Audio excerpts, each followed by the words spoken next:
This is Mary at the.meri.atelier, and it's evening, November the 5th.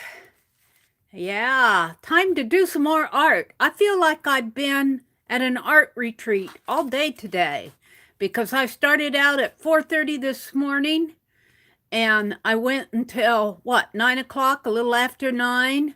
And then I had to get some breakfast, but then I went into Becky's room and we went there until about 4:30 or so.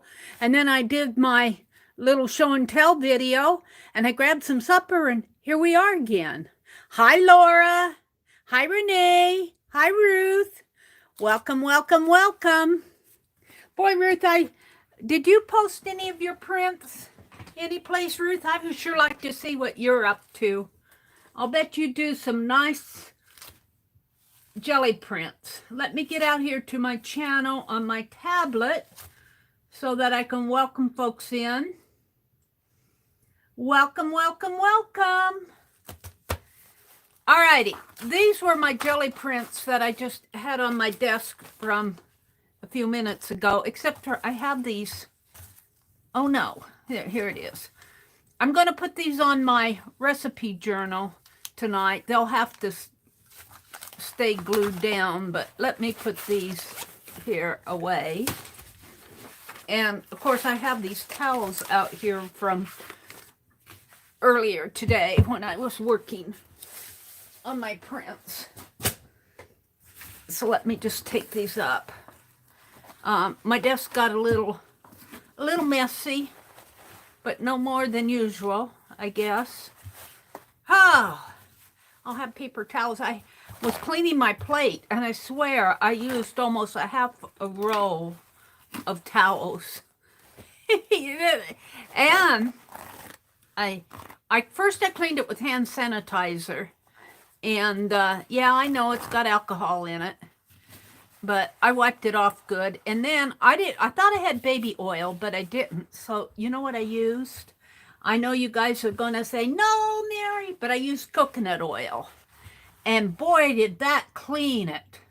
So I think any oil base will clean your plate. Now, whether you can use coconut oil in lieu of baby oil, I don't know. But this was pure coconut oil, and I knew it was organic.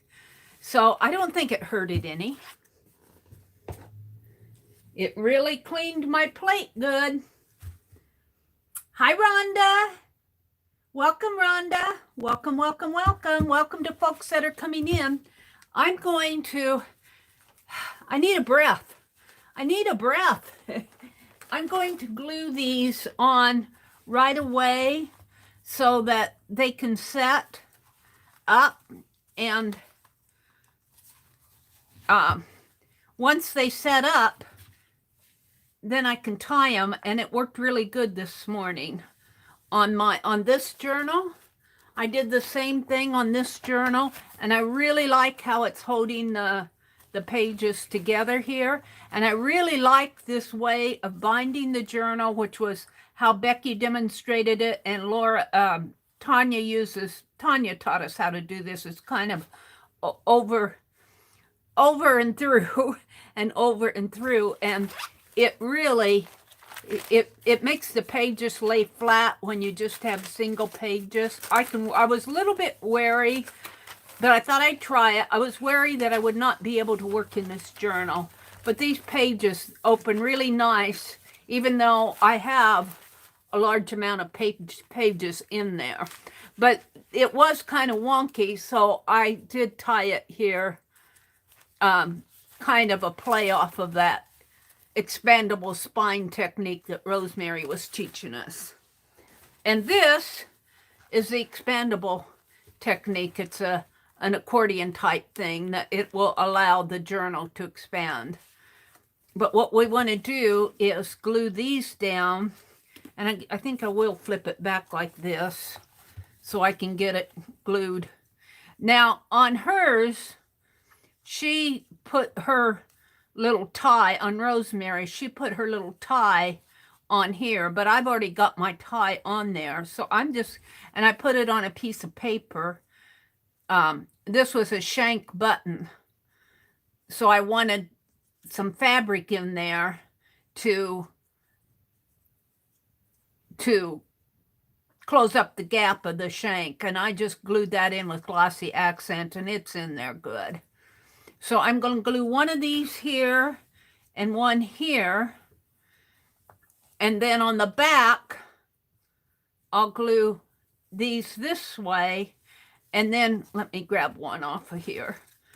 When you open it up, when it's all glued on nice, let me fold it up like this.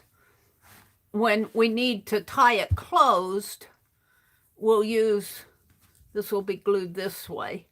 It will tie this way, and it will keep this journal closed nice rather than letting it expand open. And that does work, and it works really nice.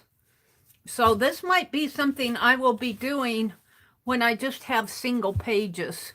But ignore this because, yeah, it was my learning experience. I covered up with tassels. There's always a way to hide your mistakes. Let's see, I was going to go back out like this. And let's get out my glossy accent. Welcome to everybody who's coming in. Welcome to my desk. Welcome to my desk.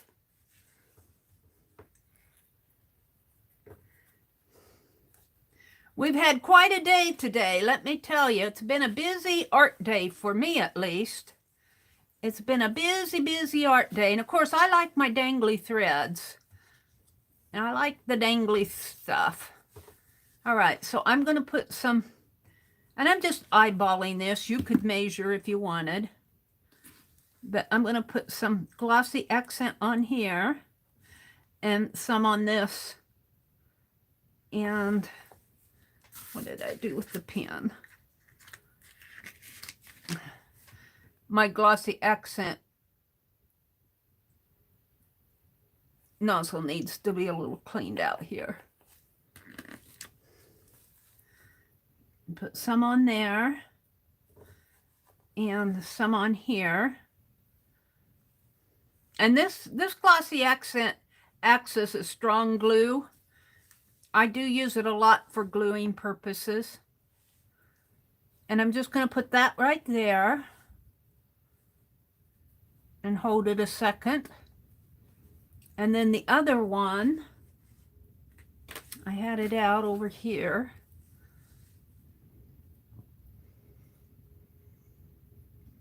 And I could tape that down to let it hold, but I think if I just set it aside and let it dry, it'll be fine. The other one's going to go right about in here. So I'm going to do the same thing.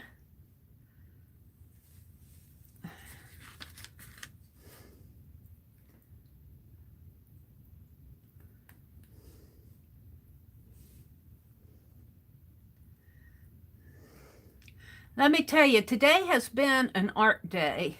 I have not been out to people's streams as much during the summer and the, whoops. See if I can't catch some of that and put over here. Because, you know, I've been busy in the yard and everything.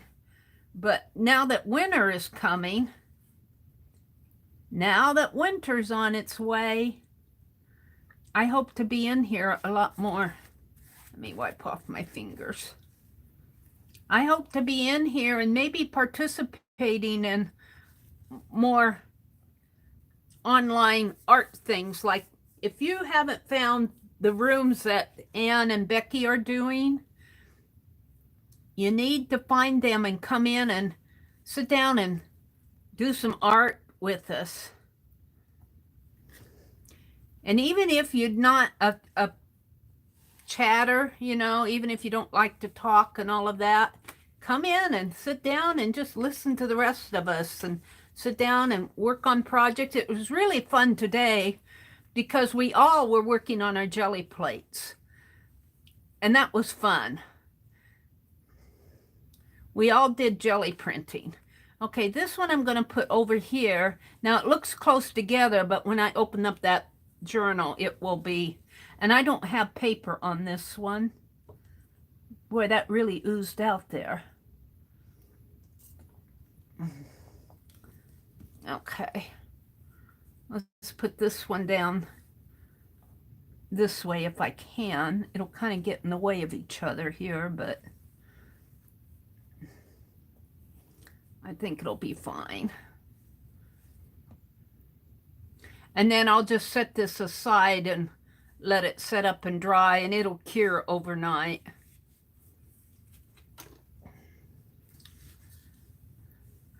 All these strings kind of get in the way. But I like my dangly strings. I like the distressed element of it.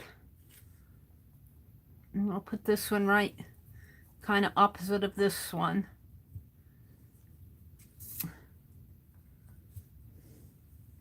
So what are we going to do tonight? Well, I'm going to wait till a few more people come in here, and then we're going to do a list tonight. I haven't done a group list in a while, and that's my opportunity to get to know you all and get to chat with you more than chat at you. Let me wipe this up on one of these. I like to chat to you rather than at you. Sometimes when I'm doing my art, my nose is all into my art project, and a lot of times I miss what's going on in chat. So tonight I want to spend more time chatting with you. Okay. So I think I'm just going to take this book like this and set it over across the way and let these dry up, set up and dry. And let me just walk across the room here and set it on a nice flat piece, except for, let me pull the bottom sheet out from underneath of it. Set it there and then decide I want what's on the bottom. If I can here. Pull these sheets out. Yeah.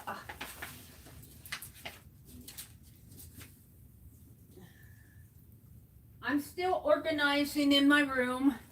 My next goal is to clean off some of these shelves. That's my next goal. I'm going to use these for the expandable pages in the Chinese, the Asian art journal. These, actually I have this one all painted. I need to paint the back of one of these, probably this one. But we'll do that later. We'll do it later. Gator. Let me get these that I wiped up the glossy accents on and just tear it off. Ew! Ew! That's what I was doing on this afternoon when I was cleaning that jelly plate. I swear, I bet I used a half a roll of towels just getting the, and it, I know a lot of people like to leave the gunk on there, and I do too, on your jelly plate, but it really needed a good cleaning. It was just time to clean. All right, wait a minute. Let's get this out. Let's get my Society of Idea Collector journal out. Okay. Hi, Jacqueline. Welcome, Jacqueline. Hi, Sharon Lombard. Welcome, welcome. Ruth is here. Laura's here. Rhonda's here. Renee is here. Renee was the first one in. Sharon came in. I missed you when you first came in, Sharon. Welcome, Sharon. Laura Vasquez is here. Welcome, everybody. Aw, thank you, Jacqueline. We're lucky to have you in here.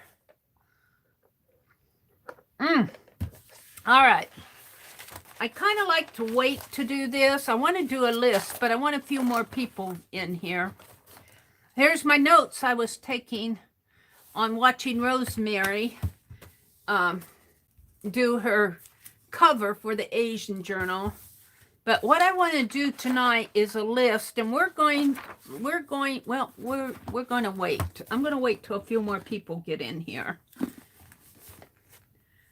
Oh. So, why don't I put my pen here to mark this?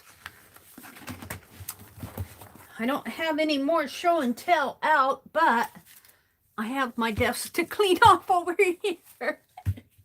Look, this will go pretty in the Chinese. Did this come with the China journal? It will go pretty in there. I don't think it did. I think this is one I had around in my...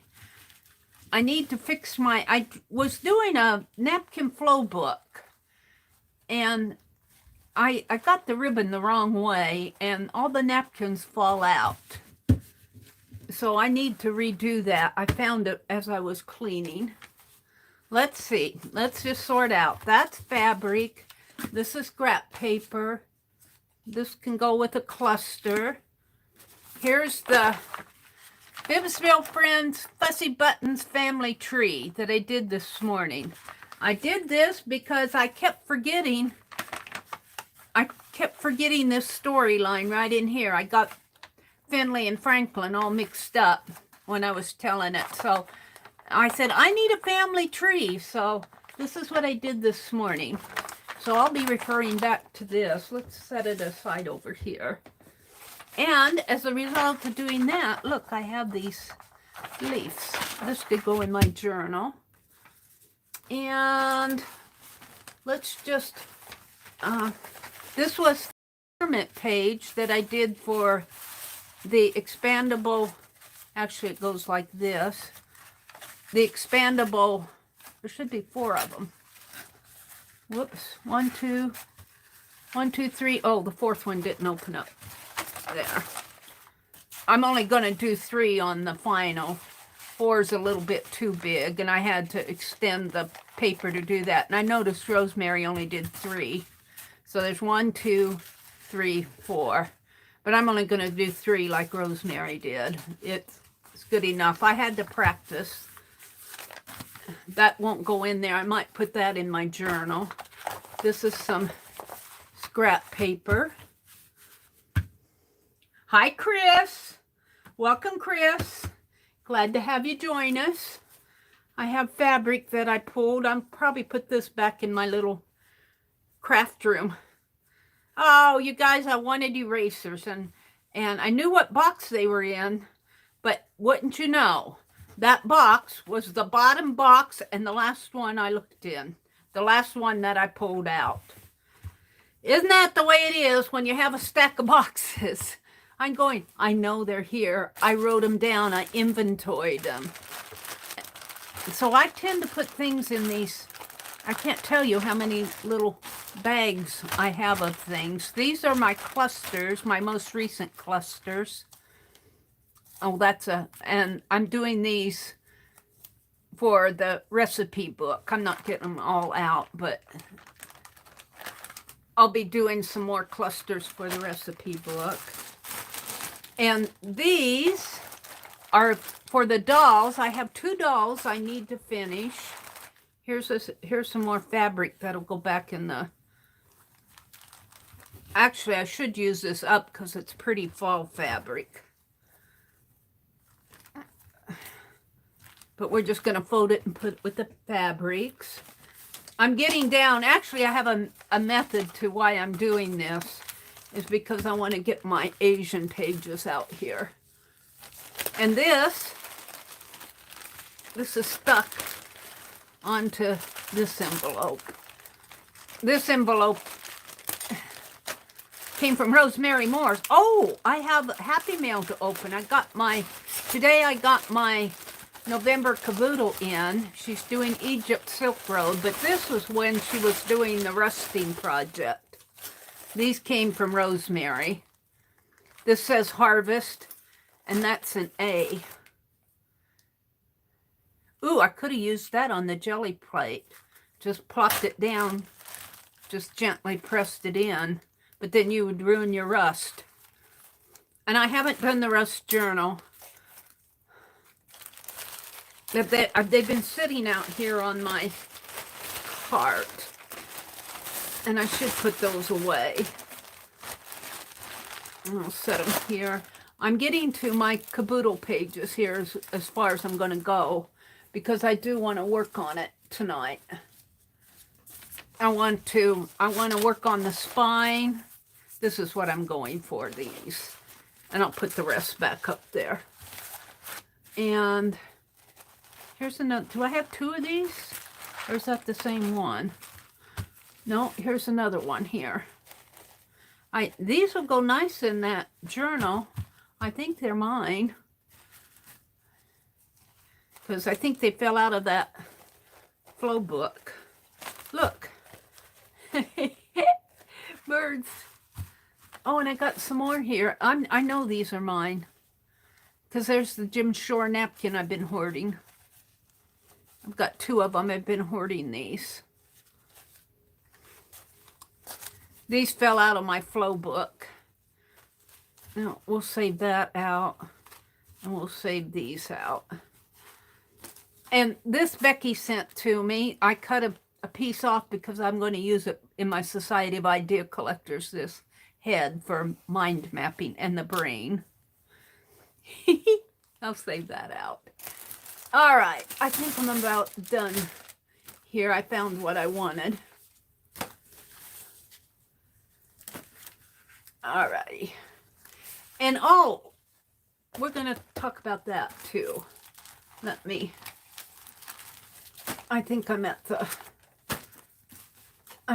a good stopping point here. I won't go through everything that is up on this desk. Let me pull these, because this is part of the China caboodle. And these are. Okay. So let me put the rest of this stuff back up on my cart.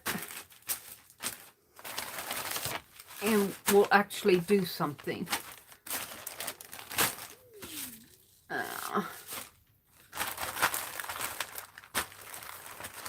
There's Becky. She says, I'm in PJs with a very purry kitty.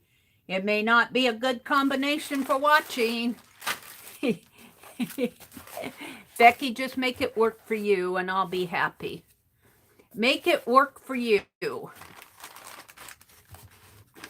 If you can't stay, if that cat's demanding attention, then, you know, you can always do a replay or whatever you wish. All right, I was getting my China caboodle out, but I wanted to share, I really do like this Bella Grace field guide. Let me point my camera down just a little. Does that help? Center it just a little bit more. I know it's a little wiggly. There. What I like about this is they give you things to work on, like there's nothing quite like a belly laugh. Having your entire body shake with laughter is one of the greatest feelings in the world. When was the last time you had a good laugh? I get a good laugh at myself every day. What was so funny? What did I do today? I'm always doing crazy things. Oh, the last time I had a good laugh at myself was when I was trying to load the Tim Holtz tiny attacher. And they had to train me how to put staples in that stapler. I was doing it all wrong. Oh dear. But that wasn't the one I was going to show. This one I really like. Now I'm only on day 3. I need to fill in the other days. I need to catch myself up to day 5. But it says it's important to set an intention of finding even one moment of magic in each day. We promise you, if you look for it, you'll find it. And so what is your moment of magic? And of course, that doesn't have to be some mysterious thing. I mean, you know, but like I wrote things that I enjoyed doing, like the video share of my studio, the moment of magic. I wrote that down for day 1. And then that thing that I found kind of magical that I've been looking all over since last September is when it comes out for the holiday issue of the Just Cross Stitch ornament issue. I think I shared it in here. And lo and behold, I mean, it wasn't on the magazine racks that I normally go to, in my area, I have to go to Walmart, but it wasn't at Joann's. I couldn't find it at Hobby Lobby, and I'm going to have to order it. I just kind of slowed down. But we were grocery shopping last week, and I just happened to glance at the end cap aisle to see what kind of magazines they had, and there it was, one issue, just sitting there saying, Mary, this is yours. I'm coming home with you. And I grabbed it.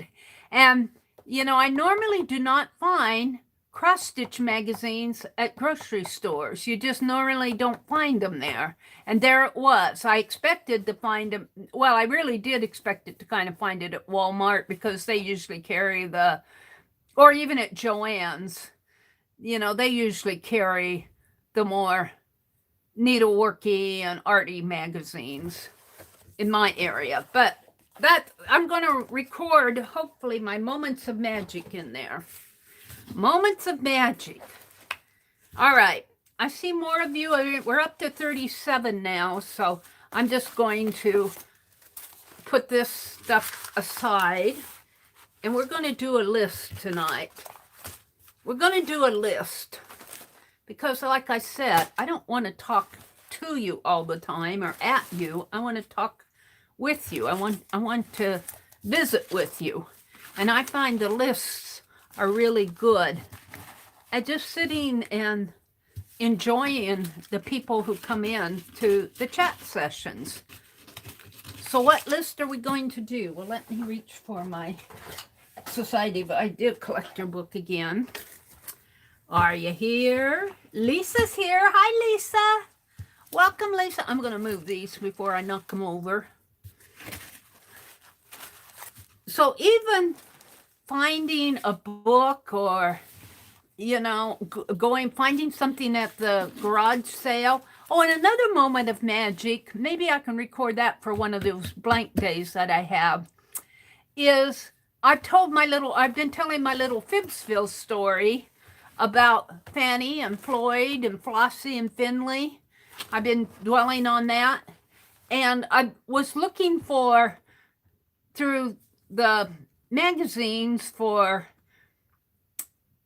recipe clutter for my clusters, and I found those knives and forks.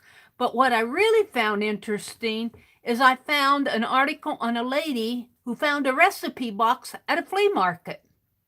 And I go, well, that sounds like my Flossie, because she found Fanny's cookbook at the flea market. And in that article, the lady was going through and getting to know this person who she did not know by the things that she had filed in her recipe book. Very interesting article. And I was just going through some of the magazines I had. I found another article that kind of alluded to the Silk Road and trade routes. Now, in this particular case, they were talking about trading seed, but it got me to thinking about our informal trade routes, like even within our group. And, I got to thinking about the different channels that we go to, and I could probably map them all out, like on Friday, on Mondays I go here, on Tuesdays I go there, and, just do my own little trade route. And it's not so much as trading physical things, although I receive a lot. I haven't really sent out a lot lately, but it's more trading information and knowledge and inspiring others and getting inspiration back.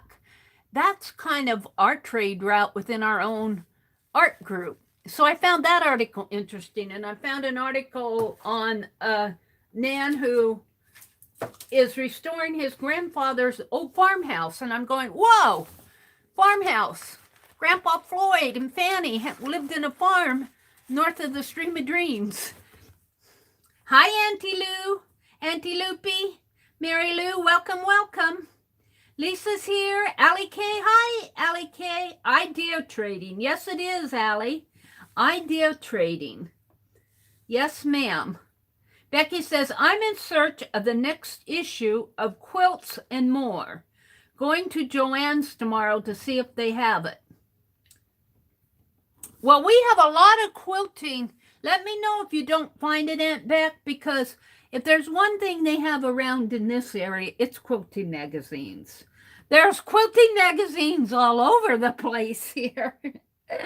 Because, you know, probably more quilting than stitchery or, you know, stuff like that, because there's a lot of quilters around here. It's, you know, it's a rural area. It's what the ladies like to do.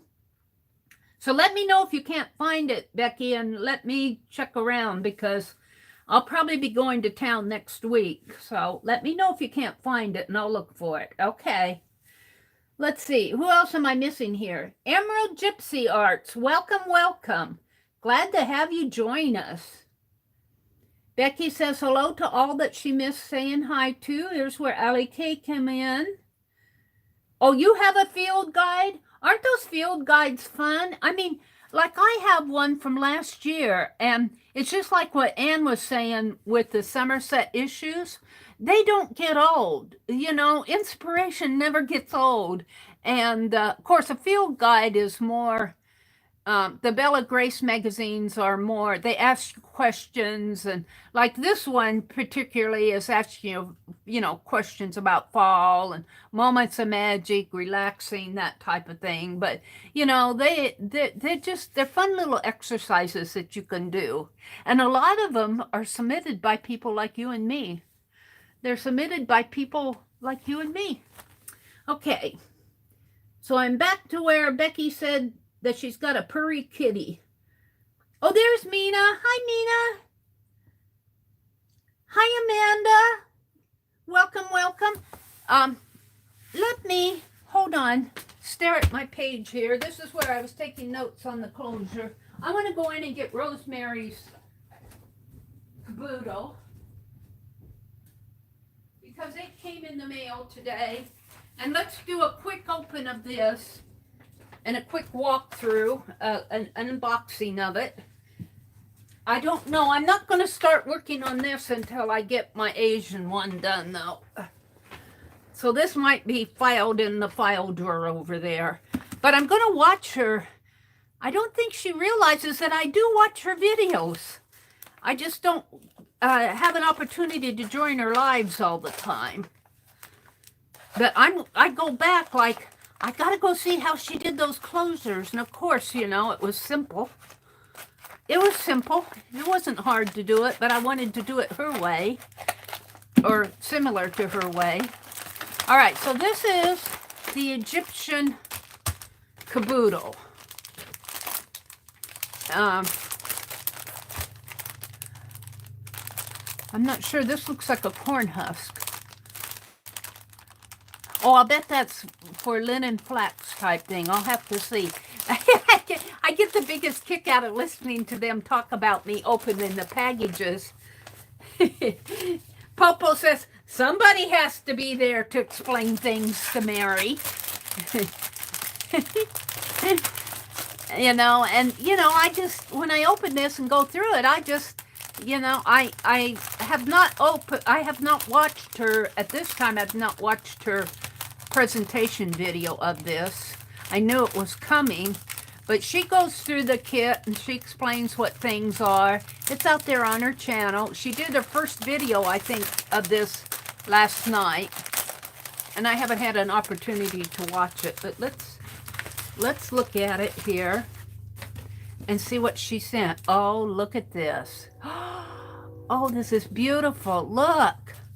Oh, beautiful cloth with gold and black on it. Oh, I see a stencil in here. I see a stencil in here. This is really pretty, and look, it's lined with red. I'd like to see what she does to use that.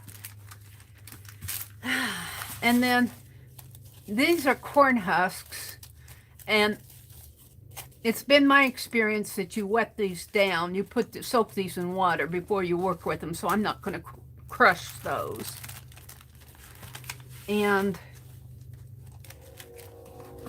let's look at what's inside here first.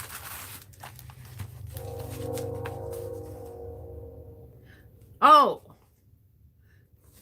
let's see.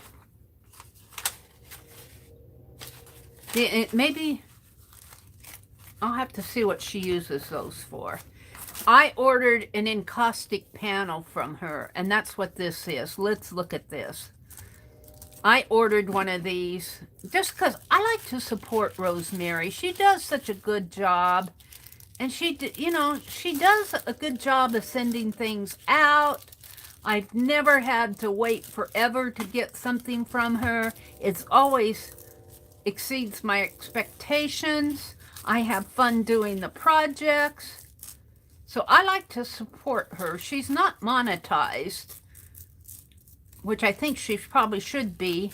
But let me tell you, I hook my phone. Say this is my smartphone. I hook, when I watch, sometimes in my recliner, I have a clamp, a gooseneck clamp that I hook my phone up on.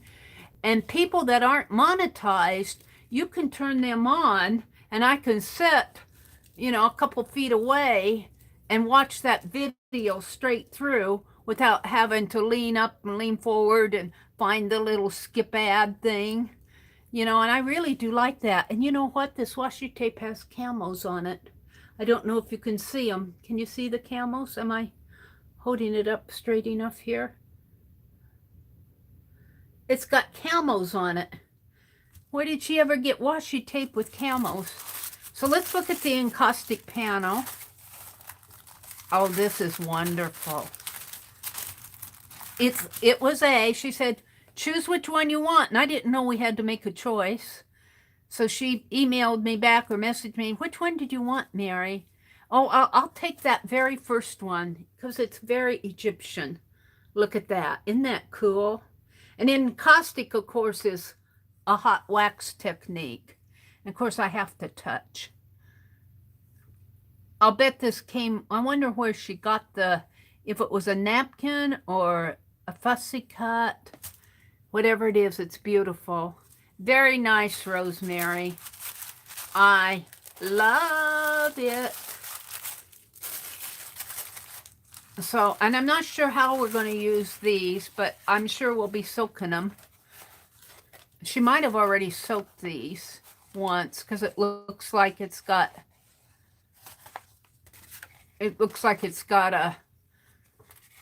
an ink mark at the bottom. She's gone through these already. So here's her ephemera in here, but I thought I got it. Oh, there's more under here. I thought there was a piece in here for the mummy, the patterning. I guess, wait, let me look through it here. Ooh, look at these. Look at these. There's some gold. I see gold. I'm not sure what it is. It's in the package. It looks like a gold foiling. Oh, yeah, she said she was going to teach us how to gild. We're going to learn how to gild. So this is gilding. Oh, I need to go out and watch her videos. I can't let her get too far ahead of me here. And this is some sort of Arabic. I don't think that's Egyptian. It could be. I don't know foreign languages very well. I think she said this is Arabic. And of course, then she's got all the Egyptian ephemera. I see stencils. Could you see a stencil out of this Egyptian dog? Yep, I see a couple stencils. That's what I like to do. I like to get inspired and look at, I see a doodle sheet from this.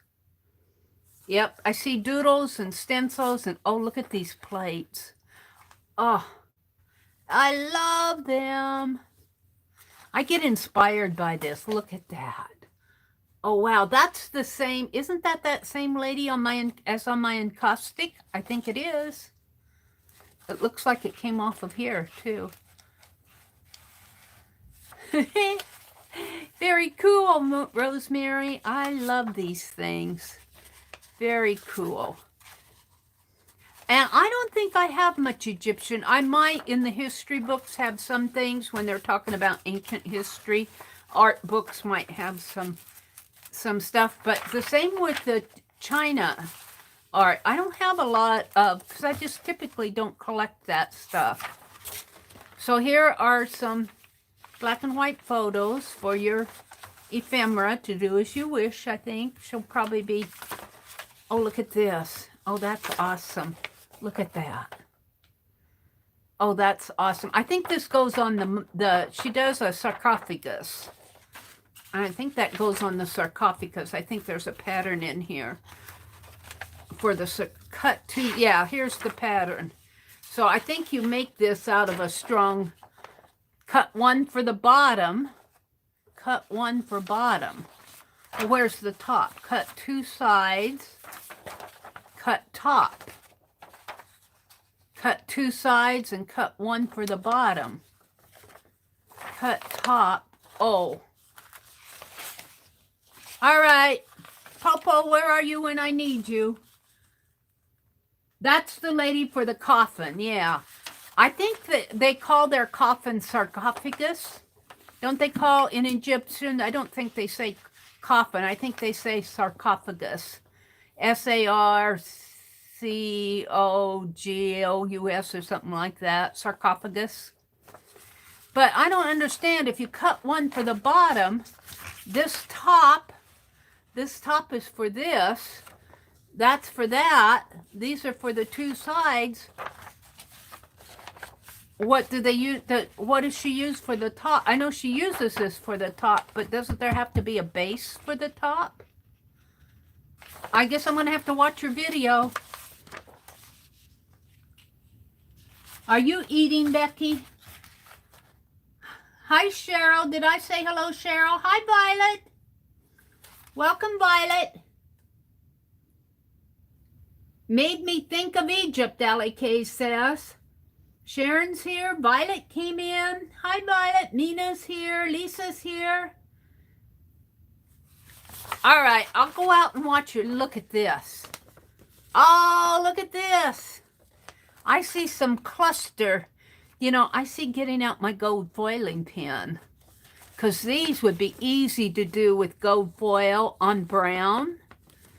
And because these would be easy doodles to do, wouldn't they? Mary, the blue line is the bottom and the dotted line is the top. Oh, really? Let me go back and look at this. Oh, so she says cut one for bottom. Oh, cut larger for lid. Okay, that makes sense. Thank you. Who told me that? Was that you, Allie K? No, that's Kathy D. Hi, Kathy D. Welcome. Thank you. I did not see this. Here, cut larger one for the lid. Okay, that makes a lot of sense. Violet says, Mary, she put the head on a piece of cardboard, and everywhere you see the black lines, she cut those out. And when you see in the video, it made it look 3D on the lid. Wow. Are you talking about this? It made it look everywhere. The black lines, she cut those out. On this? You mean she cut those black lines out? Oh, or these black lines? Which line? She put the head on a piece of cardboard. And everywhere you see the black lines, are you referring to the black lines on the head here? She cut those out. You'll see it in the video. It made it look 3D on the lid. Oh, how interesting. Well, you know I'm going to make a photocopy of this because this will make a wonderful stencil. I could probably draw it, but maybe not as neat and proper as that.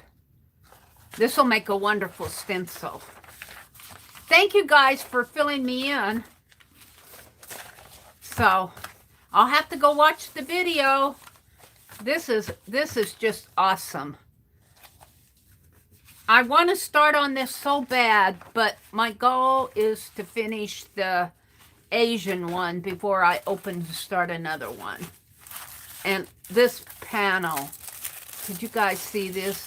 For those of you who just came in, this is one of her encaustic panels. Awesome! Awesome sauce! She, in one of those videos that I was watching, it was awesome sauce and cool beans, Popo. Cool beans, Popo. And Popo says, just what does cool beans mean? Going, it means it's pretty darn cool. And so Popo was talking about what cool beans mean. And so I think it was Rosemary said, awesome sauce. So I can't wait to start on this. I'm going to be putting this in a document folder and putting it in the file drawer over there, because my goal is to finish the Asian one. And by the time I get the Asian one finished, she'll come out with the December one. And I'll be doing another unboxing. But this is just nice. Thank you guys. Oh, look, and here's more. Oh, this is for the gilding. She sent us, I'll have to watch, because she's going to teach us how to gild. And the gilding will go on the sarcophagus. Yep, I'll be interested in watching that. I'll have to maybe spend some time this weekend. Of course, I got so much to do. I have to work in the yard tomorrow. The good Lord told me, I'm giving you this last weekend, Mary, to get your yard work done. After that, all bets are off, because I got snow up in the heavens for you. Yep. Okay, we're going to do a list tonight. Let me get my book back out, because I want to allocate. Says, see my comment at 8:17. Okay. Let me get, when I do a list, I like to get the tablet right down here where I can see it. Oh, and of course I went out to the clear my notifications here. See my comment at 8:17, Allie K says. Yes, it's a sarcophagus. Yeah. Thank you, Allie. Patty Tolley Parrish has neat pictograph stencils on iStencil. Well, I think I can do doodles. I'll bet she does. So those of you who buy Patty Tolley Parrish's stencils, she's got some really nice Egyptian stencils out there. Patty Tolley Parrish. Thank you for sharing that, Allie K. Hey, Mary and friends, Teresa says, just stopping by to give a wave before I go to bed. Sweet dreams, Teresa. Thanks for stopping in and saying hello. So you all are familiar with the story that I've been telling about Fanny and Finley are going to do a Thanksgiving dinner for their grandkids. Flossie and Finley. I said Fanny. Fanny and Floyd are the grandmother and grandfather, and they passed away, and they have a farmhouse that stayed in the family. And lo and behold, the cousins that live in that farmhouse now are going to be gone over the holidays. They're going to Hawaii. So they actually needed somebody to babysit their house. Well, Flossie and Finley wanted to give their grandkids a real Thanksgiving, and they used to have an old-fashioned Thanksgiving at Grandma and Grandpa's Fussy Buttons farmhouse. And so they get to go back and invite their grandkids over and spend the holidays at the farm, the Fussy Button Farmstead. So my list tonight is let me just read it. List the things in the grandparents' fussy buttons farmhouse that you would expect to see. So if you were going to that farmhouse, let's write a list here. And yeah, I'm going to do it in this pen. List. And this is 11/5/21. That's important that I get the date down there. What things, and talk about colors and textures and things that, because I'm going to take this list and we're going to play a prompt game off of it. So what things or what things do you expect to see, or would you expect to see in, and I'm just going to put Grandpa Fussy Buttons farmhouse or farmstead. Grandpa and Grandma, gotta get Grandma in there.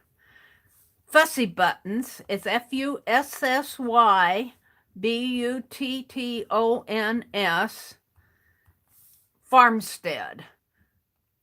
And, colors and textures, anything that you can think of that if you were going over the river and through the woods, what would you expect to see if you visited their farmstead on Thanksgiving? And we are going to do a prompt list. We're going to do a list, and then I'm going to take things, and I want colors and textures and items and anything that you can think of. And we're going to play a prompt game based off of it. And you can start anytime. I'll catch up to you because I usually fall way behind when we do these lists because I enjoy reading them. But let me number my pages down here.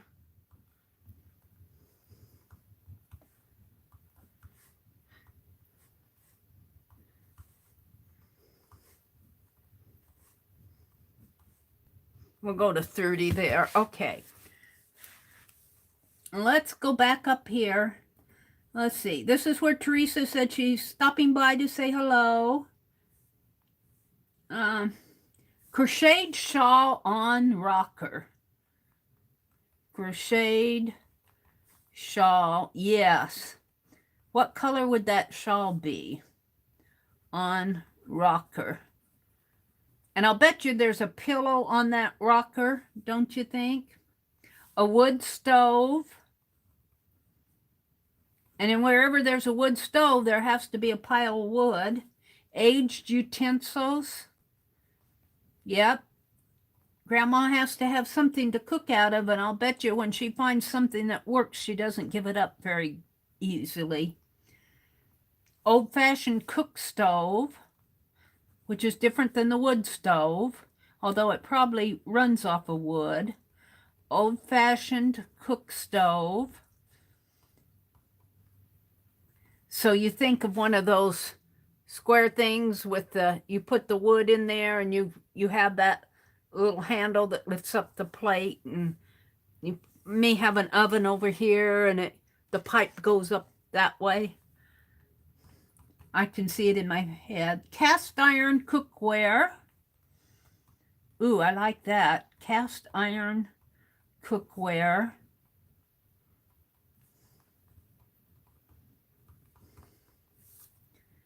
And kettle in the kitchen. So kettle in the kitchen. So far we're in the kitchen, except for the rocking chair. On the wood stove, maybe. A wood shed. Yeah, gotta have a wood shed. A wood shed. Grandpa probably chopped all that wood too, don't you think? Naturally aged and oiled hardwood floors. Oh, doesn't that make you drool? Naturally aged and oiled hardwood floors.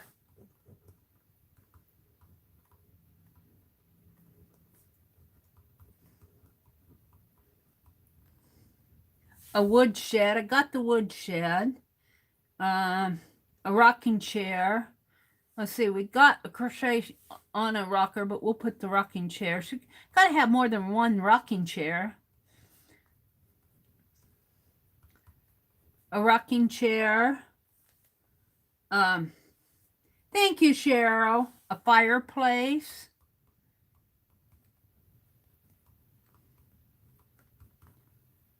A bushel of apples in the corner of the porch. A bushel of apples in corner, probably getting ready to be processed for either pies or applesauce. In corner, corner, a porch.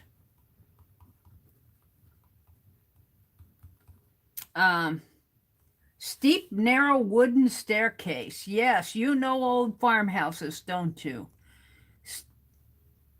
Renee? They did not have big, wide. Well, maybe the more well-to-do had the wide staircases, but the farmhouses, their staircases, you were lucky if you got your body in some of those, and they're steep. They're steep. Steep, wooden, steep, narrow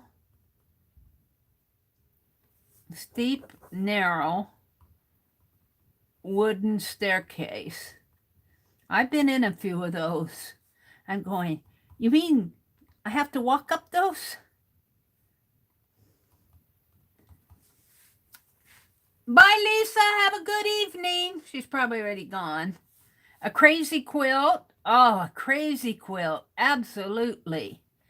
Can you imagine a crazy quilt? I hope that's one that random pulls for me. The question is, what would you see in Grandpa and Grandma Fussy Button's farm if you were going out there? What things would you expect to see out on their farmstead?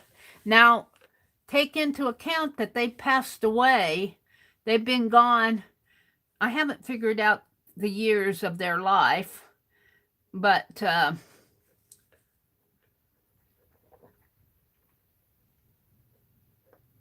probably the early 1900s, the late 1800s, the early 1900s, up around that time.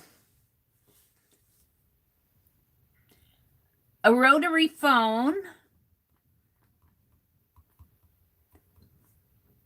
Yeah, I could see that, especially because the cousins took over the house and have been living in it. So they aren't going to use one of those crank phones forever. Although there might be a crank phone in there too, just for show and tell.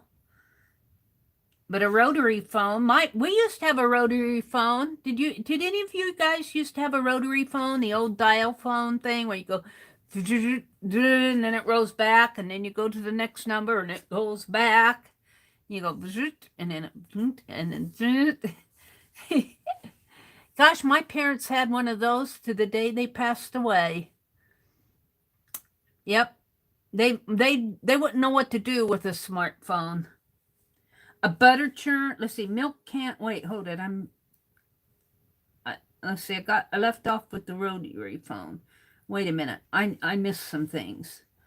A crazy quilt. Neighbors on a horse and sleigh. Neighbors on a horse and sleigh.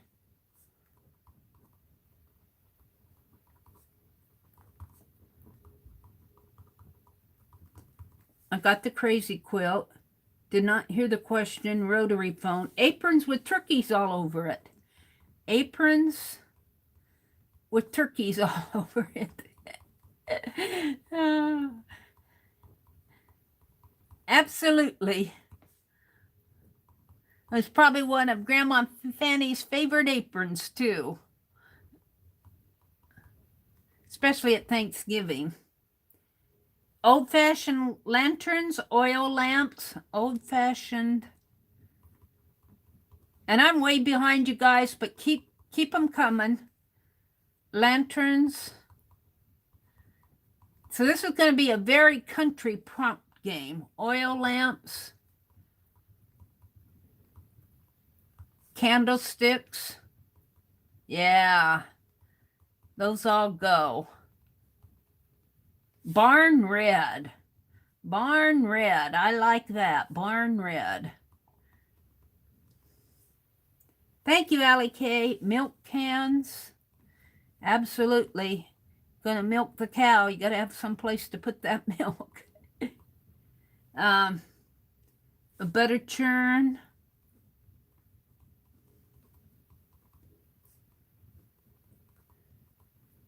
This makes me want to go to Grandma and Grandpa's house. A granny square Afghan. Oh, absolutely. Granny square Afghan.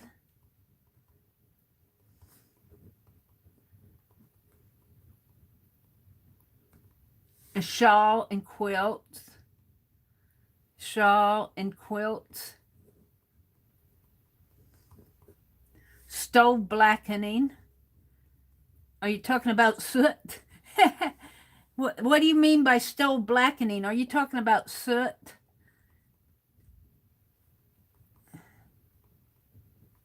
Are you talking about what's around the chimney?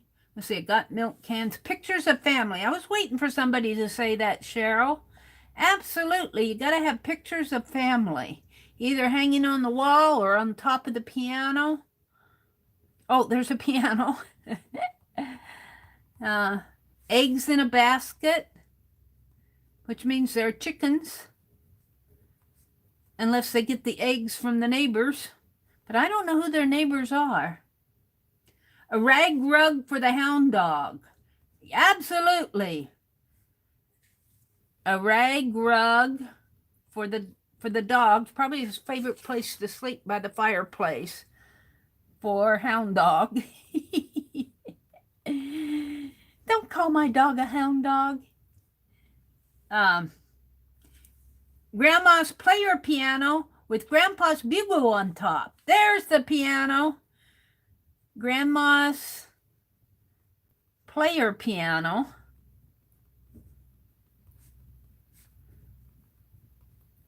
With, I can just see all sorts of stories in here. Grandpa's bugle. Where did his bugle come from? Was he in some war sometime? Was he a bugler? Or did he just like music and took up the bugle because he liked the sound of it? Aw. Braided rugs, of course. Got to have those braided rugs. Got rid of those fabric scraps. Braided rugs. We got the butter churn. Porch swing. Porch swing. Vegetable garden. Doesn't this make you nostalgic? This just makes me feel nostalgia all over the place. Let's flip the page. What I like about these S gel pens, these are Sharpies, and boy, do I like them, because no, nothing on the back. Well, a lot of gel pens are probably that way, but I happen to take a liking to these.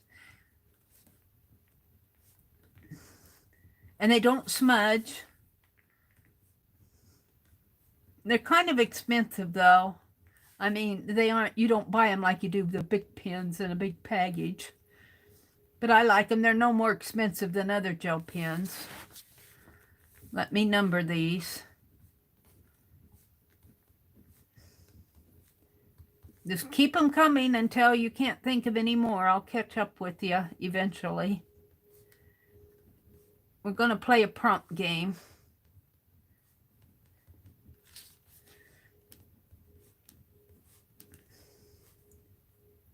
And get to 65 here.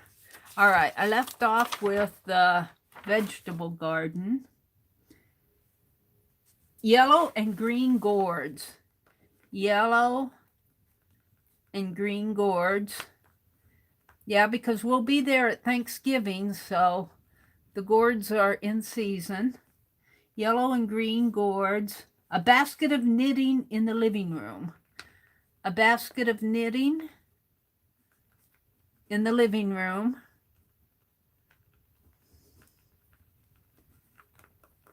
That's what Grandma does at night in the living room. Barn cats. Barn cats. Probably relatives of Bandit, our little stray kitties. Some potted plants. Potted plants. Absolutely. Those staircases went straight up. Yeah. Chrysanthemums. C-H, you'd give me that word. R-Y-S-A-N-T-H-E-M-U-M. Chrysanthemums. Or we could just call them mums. Jacqueline says, a hope chest at the foot of the bed. Hope chest at foot of bed.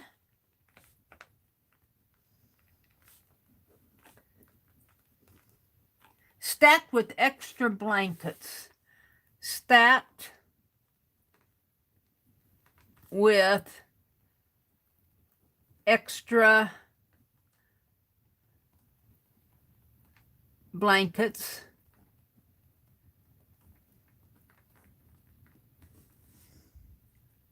A wire egg baskets.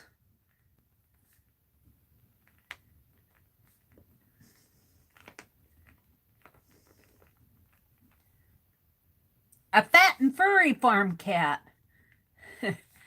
This is probably not a barn cat. This is a pet. A fat and furry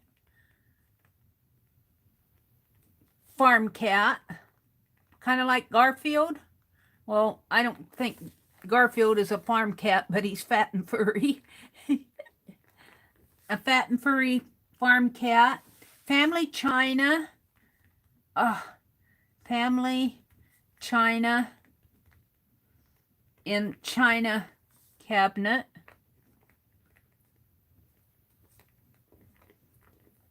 You guys know your grandparents pretty good. They're saying hello to Mina. Hi, Mina. Becky said, yes, we had a rotary phone even up to 1982. Yeah, my parents did too, to the day they passed away. My dad passed away in 89, and my mom lived down in that house until about 96, something like that. She lived a few years. I lived with her for about 3 years, and then she lived alone for a while. But then we decided she couldn't live alone, so then she came and lived with me. But she lived there until about 96, I think. So, and she still had that rotary phone. And she had a list of numbers right by that phone.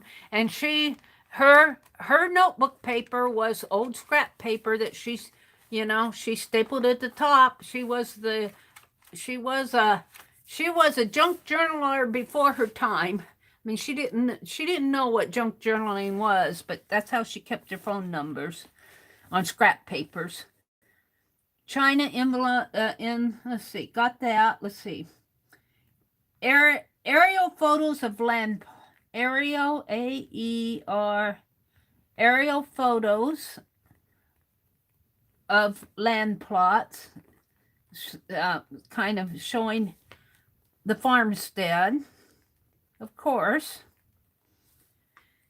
Red or blue willow ware dishes. Red or blue willowware dishes.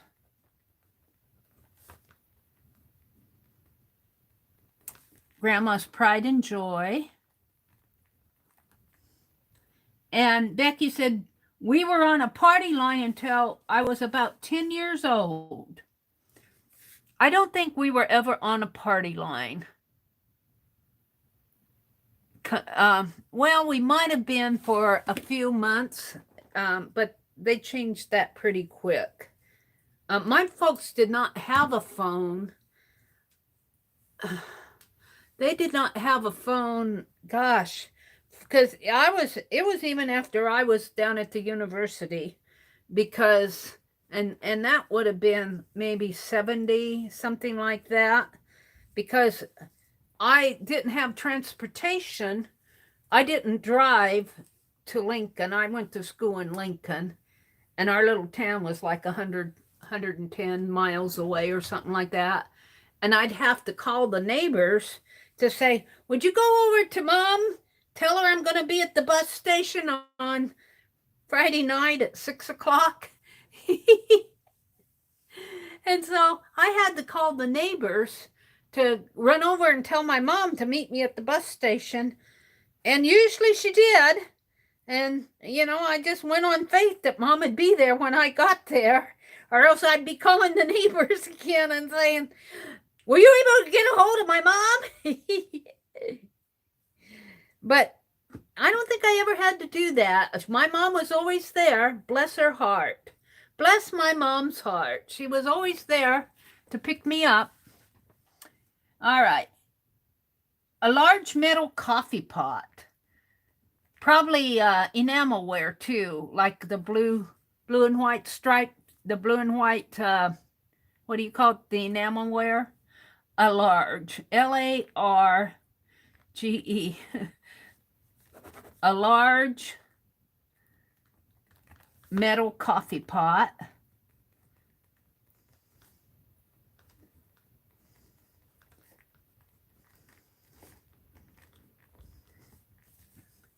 Butter dish on the table.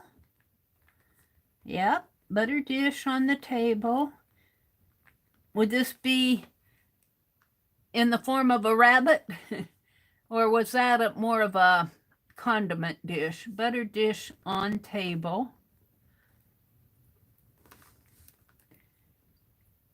Dog sleeping on the porch. Hi, Mary Lou. Did I say hello to you? Welcome, welcome. Dog sleeping on the porch. Probably got one eye open and one eye closed and one ear cocked. An oil lamp. A silo. Yep, gotta have a place to store that green. Oh, the upward turn horseshoe over the door. Upward, that's for blessings and good luck. And upward turned horseshoe over the front door.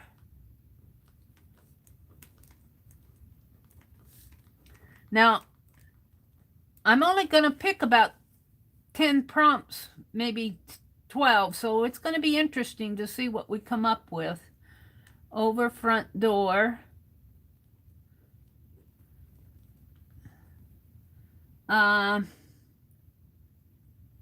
Cross stitch, wait, I missed it. Herbs tied and hanging down to dry. Herbs tied and hanging down to dry.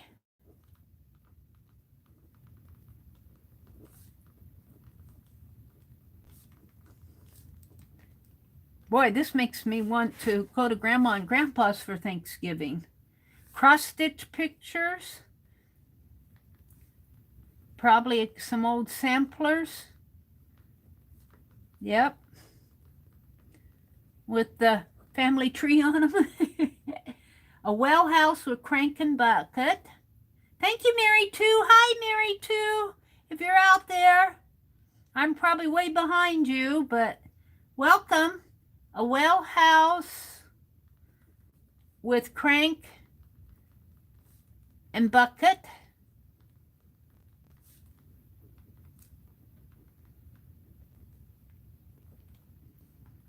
Freshly baked apple pie cooling on the sideboard. Fresh baked. That's where all the apples were sitting on the front porch. Grandma grabbed a few and said, we're going to have pie. Apple pie. I noticed my brother ate some of my ice cream tonight. Cooling on sideboard.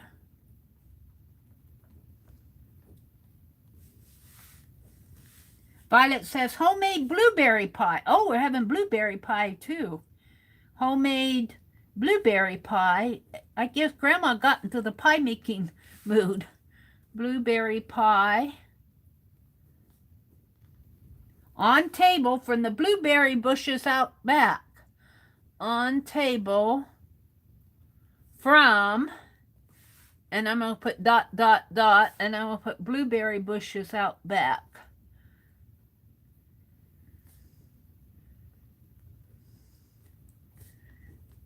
Now, blueberries, aren't they just in season like in late summer?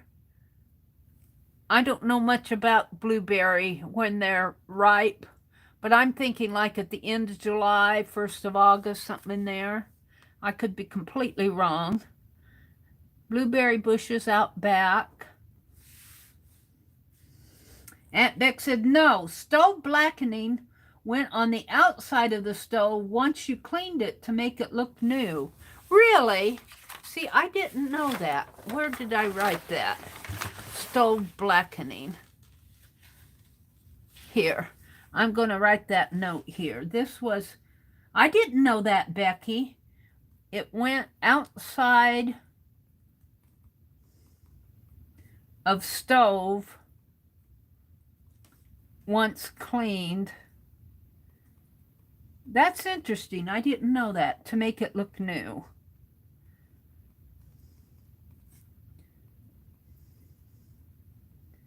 I didn't know that. You learn something. That's what I like doing this list. I learned so much from you guys.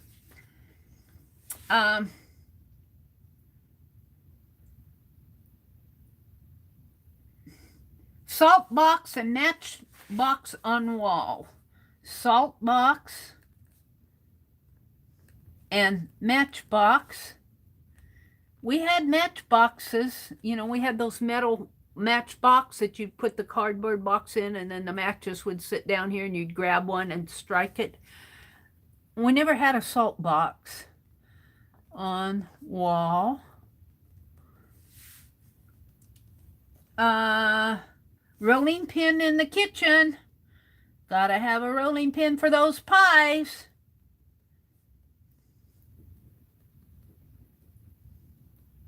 Iron bedstead.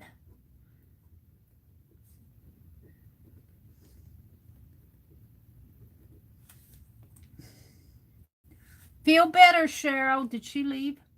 Oh, she's just saying hugs to her. Grandma's Singer sewing machine in its wooden cabinet. Grandma's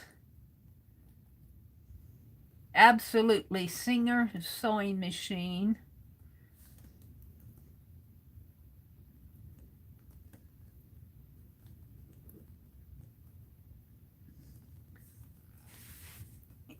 In its wooden cabinet. So is this a portable one? Or are you talking about one that's got the treadle machine? Granite ware. That's what the word I was thinking of, Lisa. The blue, the metal, the granite ware dishes. Granite ware, the blue and white granite ware dishes, the blue and white metal. That's the word I was thinking of. Hi, Lisa Jameson. Welcome, welcome. Cheryl says, thank you. I'm taking it day by day. It's a stubborn chest cold. Well, Cheryl, I hope you feel better. Allie K says, a dinner bell for when Grandpa was out working in the fields. So dinner bell for when Grandpa working in the fields.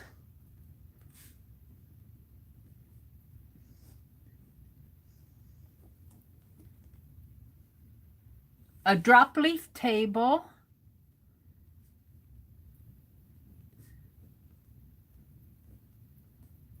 A pole bean drying in the shed. Pole bean drying in the shed.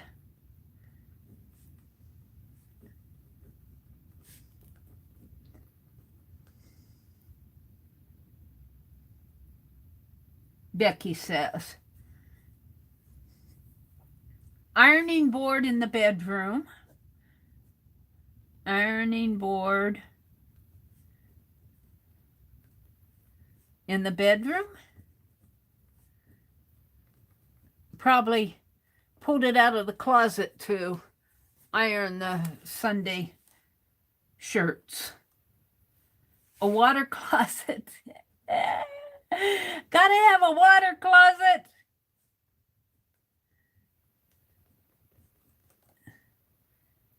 Old tack and harness in the barn from Grandpa's Price Horse team. Old tack and harness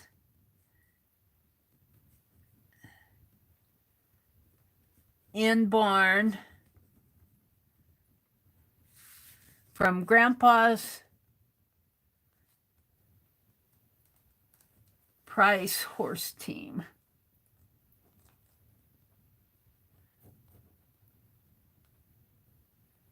I love them already. Don't you guys just love them? I feel at home when I'm reading these. A box camera. A box camera. All right, let's go to the next page. And I'm on 66.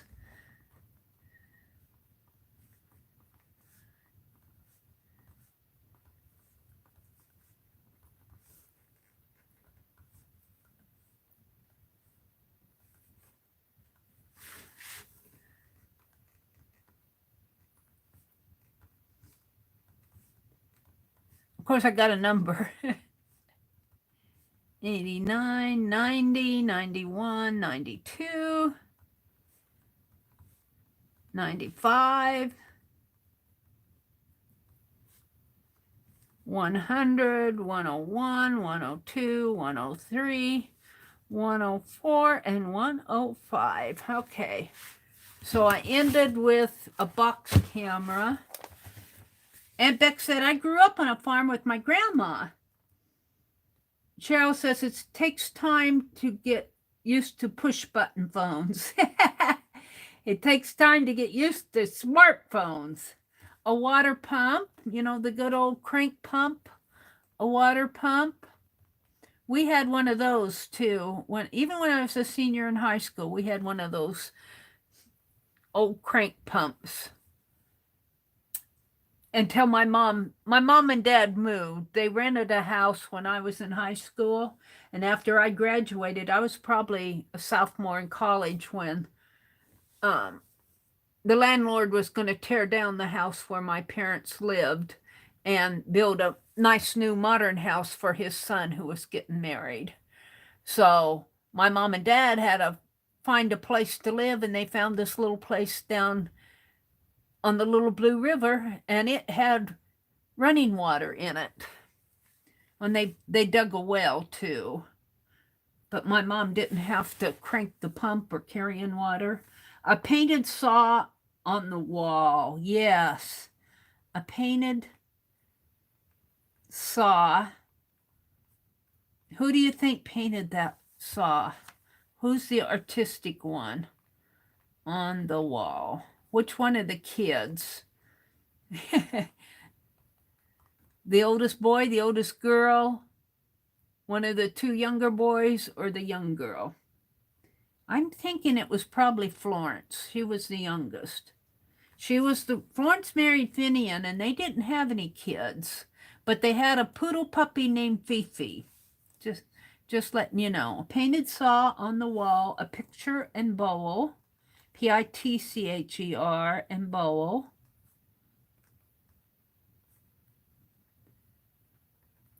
Hi, Tim. I'm probably late here, 10 minutes behind your coming in, but hi, Tim. Welcome. We're doing a list of things that you would find on Grandpa and Grandma Fussy Buttons in Phibbsville, their farmstead. And boy, I tell you, I'm feeling at home. Flour sack towels. Flour sack towels. Tim participates in our Saturday video hops. He's designs by CAD Pro. A canary in an ornate cage in the parlor. A canary That's probably belongs to Grandma, but I'll bet your Grandpa enjoys it too. In an ornate cage in the parlor.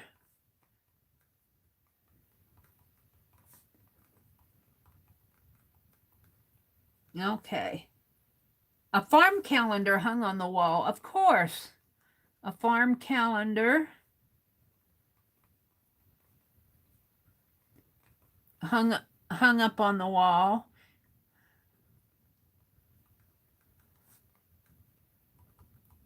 A large fireplace.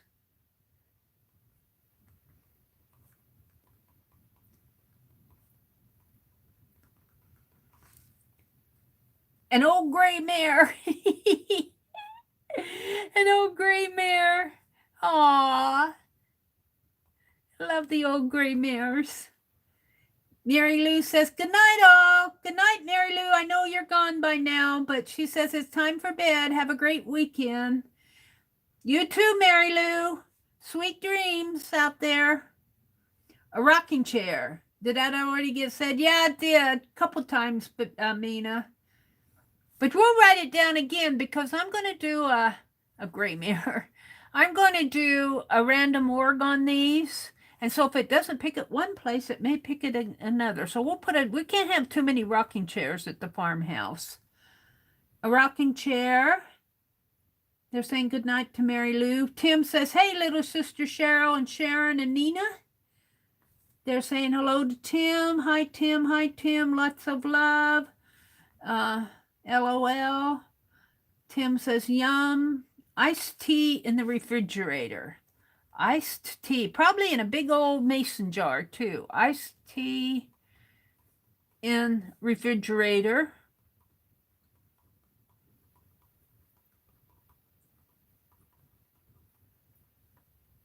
A honey, oh wait, I missed one. Blueberries are tough to grow and harvest, Tim says. I'll bet they are. They just sound tough to grow. Don't you have to have a lot of water for the blueberries? I think you do. And for cranberries too. I've never grown either blueberries or cranberries. We used to grow some strawberries, but we don't do that anymore. We just buy them. A honey pot. A honey pot. And Laura is making honey pots out of air-dried clay. Old tin canisters. Old tin canisters. Probably with a yellow lid and white daisies on them. That's what my mom had. Old tin canisters. Fly swatter hung by the door. Absolutely, you need a fly swatter. A fly swatter hung by the door. Hung by door. A tractor. That helps if you're going to have a farm. A Hoosier cabinet. Absolutely, a Hoosier cabinet. We had one of those. Did any of you guys have a Hoosier cabinet? My mom had my dad's mother's Hoosier cabinet. Until she still had it until it was falling apart, but then she moved it down in the basement of the house that they moved into to where they lived for the rest of their life. But she would store her canned goods in it down in the basement. And then she got a different Hoosier cabinet for upstairs. I don't know where she got that one. Old tin cabinets, fly swatter, tractor, Hoosier cabinet, glass window panes, so old glass is wavy. The old glass was wavy because most of the time it was handmade. If you want to know glass that's been manufactured versus glass that's wavy, the glass that was wavy, I can tell that. I don't know much about windows, but I know glass buttons. A little lady, when I went on a needlework tour in 1998 with my needlework friends, we went to London, and I wandered into this little button shop, and there was the sweetest little lady in there, and she had gray hair pulled in a bun up on top of her head, and she's just the sweetest lady. And I was the only one in there, and I was admiring these glass buttons, and I'm saying, "Are these real?" And she said, "Yes, they are." And then she proceeded to educate me on the glass buttons. She said, "If you look at these, can you see how wavy they are and everything?" She says that means that those buttons were handmade, and the ones that are smooth and pretty are still glass, but they were probably manufactured. Now, that's not saying that somebody couldn't make smooth and pretty handmade buttons, but she was telling me that most buttons that you see, the little wave and the unevenness, are handmade. I remember that little lady. She's probably passed away now, because she was probably in her late 80s back then. And she was the proprietor of that button shop. I bought the buttons. They're up in Wisconsin. Oh, where am I at? Let's see. Glass window pane. Glass, that's where I was. Glass window.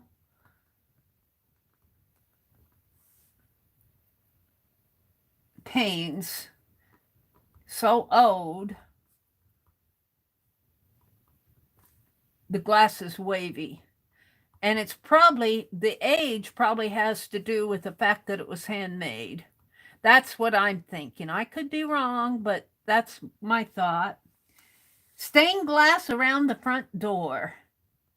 Stained glass around the front door. Pretty classy farmhouse. Glass crystal doorknobs. Glass crystal doorknobs. You see a lot of those in the old farmhouses, with the old lock, the old little lock, and the doorknob coming out like that. Well, something like that. The old glass doorknobs. Yeah.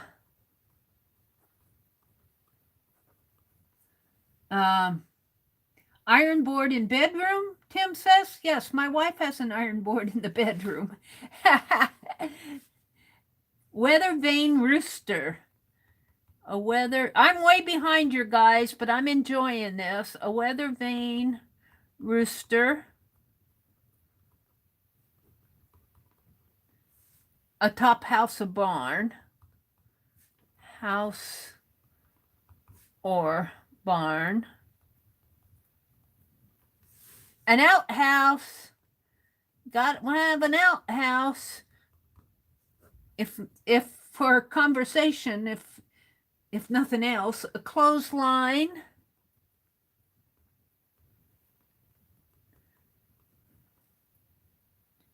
I was always afraid of snakes. I was always afraid of snakes coming up and giving me a bite on my bottom in the outhouse. I hated the outhouse. But when you gotta go, you gotta go. But I was afraid of snakes. What snake would be crawling in an outhouse? Let's see, clothesline, a metal bucket with clothespins, a metal bucket with clothespins, or like a towel sack clothespin thing. Washboards.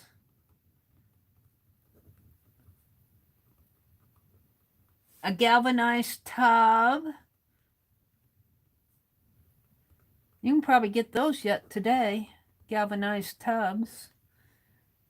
Cast iron skillet on the stove. Yummy. Cast iron skillet on the stove. Some of your best meals are made in cast iron skillets. Metal bucket, an old lard can, wire handle attached. Metal bucket, an old lard can wire handle attached. I'm going to write it what she said. Metal bucket, an old lard can. Oh, an old lard can like that with the wire handle attached. With wire. Yeah, I get it. I get it. With wire handle. Heavily used Farmer's Almanac. Farmer's Almanac with dog-eared pages. Heavily used and dog-eared.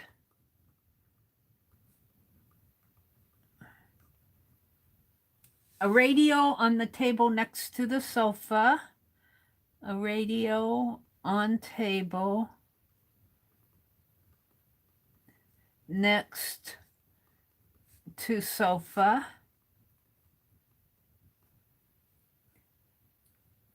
Lots of love at the farmhouse, LAK says. Lots of love. We'll put lots of love. That could be a sign. At the farmhouse. A chicken coop. Yep, got to have a chicken coop. They're pretty popular today. Family Bible in the parlor. Family Bible in parlor. My parents had a Hoosier cabinet when I was young, Allie K says. When we moved, my aunt and uncle took it. Yep. Well, it stayed in the family, Allie. That's the best thing you can say. I understand. Transom windows. I'm not sure I know what transom windows are, but I'm going to write it down and I'll learn something. Transom windows.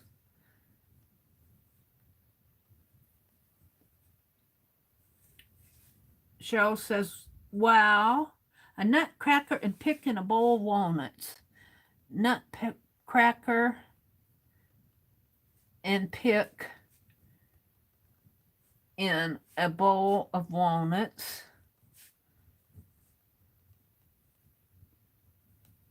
Becky said she'd be right back. Mary's favorite line, they're up in Wisconsin. Everything I love is in Wisconsin, Allie. I have it in Wisconsin. Becky says, I'll have to give myself a facial. I mean, brush my teeth with my new electric toothbrush. You're going to have to tell you how that works, Becky. She's probably back now. Cheryl says, enjoy, Becky. A claw bathtub. Ooh, yes. We've got one of those upstairs, but the plumbing, my brother turned the plumbing off. It's a pink one, too. And it's a clawfoot bathtub, and it works, but it leaks. It dripped water, and I never took a bath in it. I could have if I wanted to, but it's up there in the bathroom, but my brother turned the water off, so because nobody ever used it, and it sits up there. You could probably sell it for a pretty penny. Let's see. Grandpa's tool shed. Grandpa's tool shed. If you're low on iron, use an iron skillet and it will take care of the problem. Yes, it will. They recommend. Oh, I'm almost to the bottom, aren't I? Hi, Del Lobo. Welcome, Del. We're just about done with the list. We got 104 and 105, and then we'll probably stop. Window shutters. One more. Give me one more and we'll stop. Window shutters. I got shutters. Window shutters. One more after the window shutters. I'm up with you at 9:12. One more. There it is. Oh, 5 more. Screen door and a root cellar. Screen door. Stop. Screen door. And I'm going to do these 3 and we'll stop. A root cellar. 106 is a root cellar.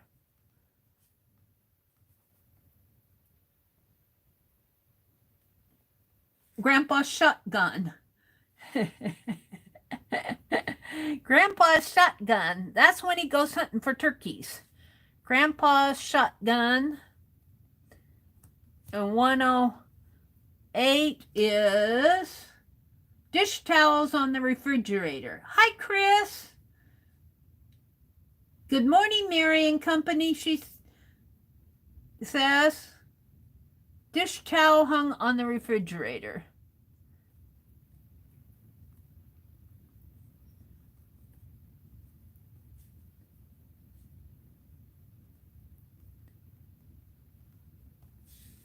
All right, stop. We're going to do prompts. I'm going to do a prompt game. And I don't know exactly how this is going to work. They'll be mostly images. I'll probably just do rough sketches and color them in. Maybe I'll get the barn red first. Maybe I'll use the barn red as my background color. We'll use Tuscan red, but then, boy, no, better not use barn red as the background color. Let's get out a piece of paper and number it 1 through 12. And you can either write down the prompts or play along or watch and see what happens. And I'm going to do this in my November journal, if I can find it here, right here. And let's pick a page that has something on each side, maybe, that I can work on. I don't know if I have that in here, right here. Well, it doesn't matter because I'm going to do the prompts here. So this is 11/5/21. This is a prompt game. And we're just going to call it Fussy Buttons Farmstead. Fussy Buttons Farmstead. Just farm. That's good enough. Can I turn this like this? Yes, I can. We'll work on this. And we're going to keep this out until I get the 1 through, until I get the prompts. 1, 2, 3, 4, 5, 6, 7, 8, 9, 10. Let's do a dirty dozen. 11, 12, and then we'll have three wild cards, because you may need stencils, or maybe we better make that 5 wild cards. So if you need a wild card, if the prompt isn't working for you and want to do something else, you can pull a wild card. So we have 108. We have 108 prompts, and they're mostly images. Thank you, Dell. So let me go to my desktop, and I pulled my Firefox out on the desktop. And what is it? I was looking for leaves. Let's pull up a new one. And let's type in random.org. RANDOM. And sequence generators, one I like. And yeah, it pulls up an old one. Let's go back. I don't know why it pulls up that old one. So we're going to go between 1 and 108. And this is not a giveaway. This is doing the prompt. So we're going to get sequence, and we'll write down the first 10. Is 21, 21, 25, 25,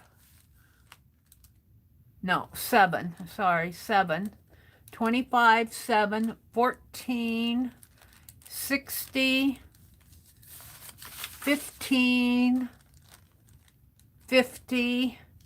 Look, there's none in the hundreds. Isn't that interesting? Well, it only has 8 to pick from. 50, let's see, 50, 82, 38, 23, 13, and 51. Okay, here's going to be the fun. I'm not going to go and look and see what the prompt is on this list, what this number is, until I do the next one. So prompt 21 is a granny square Afghan. What a great way to start out. So we're going to do a really quick granny square Afghan, and I might do this across my whole page, and maybe in a very light tone, like white, cream, buttermilk, that type of thing. And I'm just going to, well, I can't do it on that page. That's wax paper. Let's do it on this page. So a granny square, you know, has the circle, and we'll just do, well, let's just do it. You know, I could draw it with my, no, let's not do that. Well, yeah, I could do it with these. Let me reach over here and get these. I found them when I was looking for my baby oil, and I didn't find the baby oil, but I found the Pen Plus Gear permanent markers. I think this is one of the first sets I bought. So let's start with this lavender, pinkish lavender, because it's kind of a light base. And let's see, we'll start by putting just a circle like this, and let's get 3 of them on here, and this will probably get all covered up as I go, but we'll have a granny square, just let's just draw a circle like that, and like that. And you know, granny squares are crocheted. Let's make, what do I have, a light blue? Hopefully this is kind of probably a teal blue. We'll just do a little, say that's a crochet stitch coming. Well, probably more like that.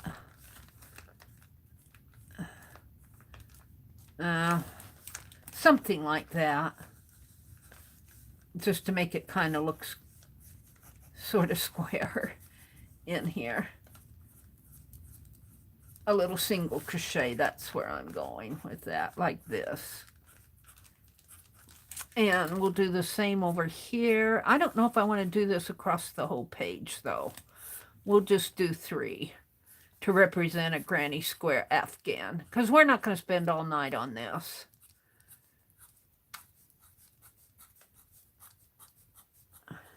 Can you guys see it? I don't need to zoom in, do I?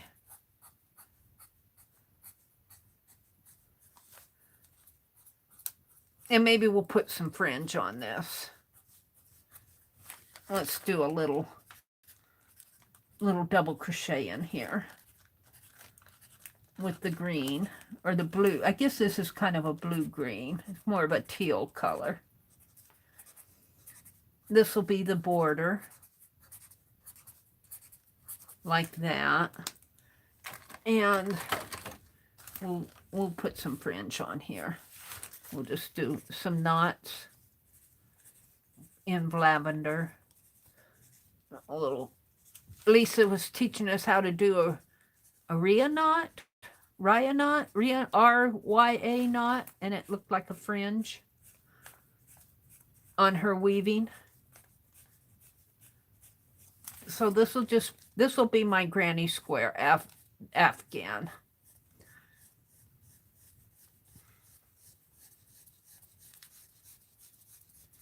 And maybe we'll color this in a little more too now.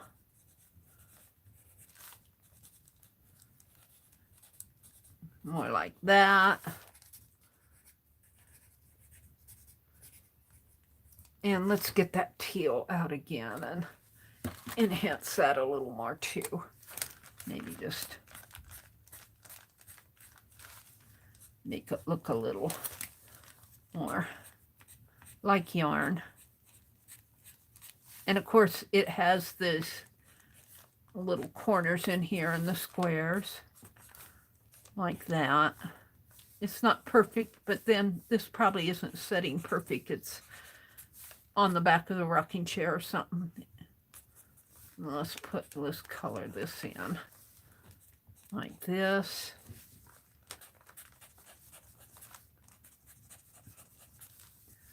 And give it a border kind of. And it has these little triangular pieces in the center. And I'm not going to do anything in the white because I might need that to fill in with something or other there. So this is prompt 1, was do something, and you can do an entire afghan or you can do a couple squares. And if you're not playing along, you can watch. I find this really fun myself. I think I'm going to put a little green in here, in there, just to kind of, and of course there's knitting and crocheting in here, but you can't see it because it's white. There's kind of like a little line in there, little lines in there. Little rows of crochet. And just mark it with, and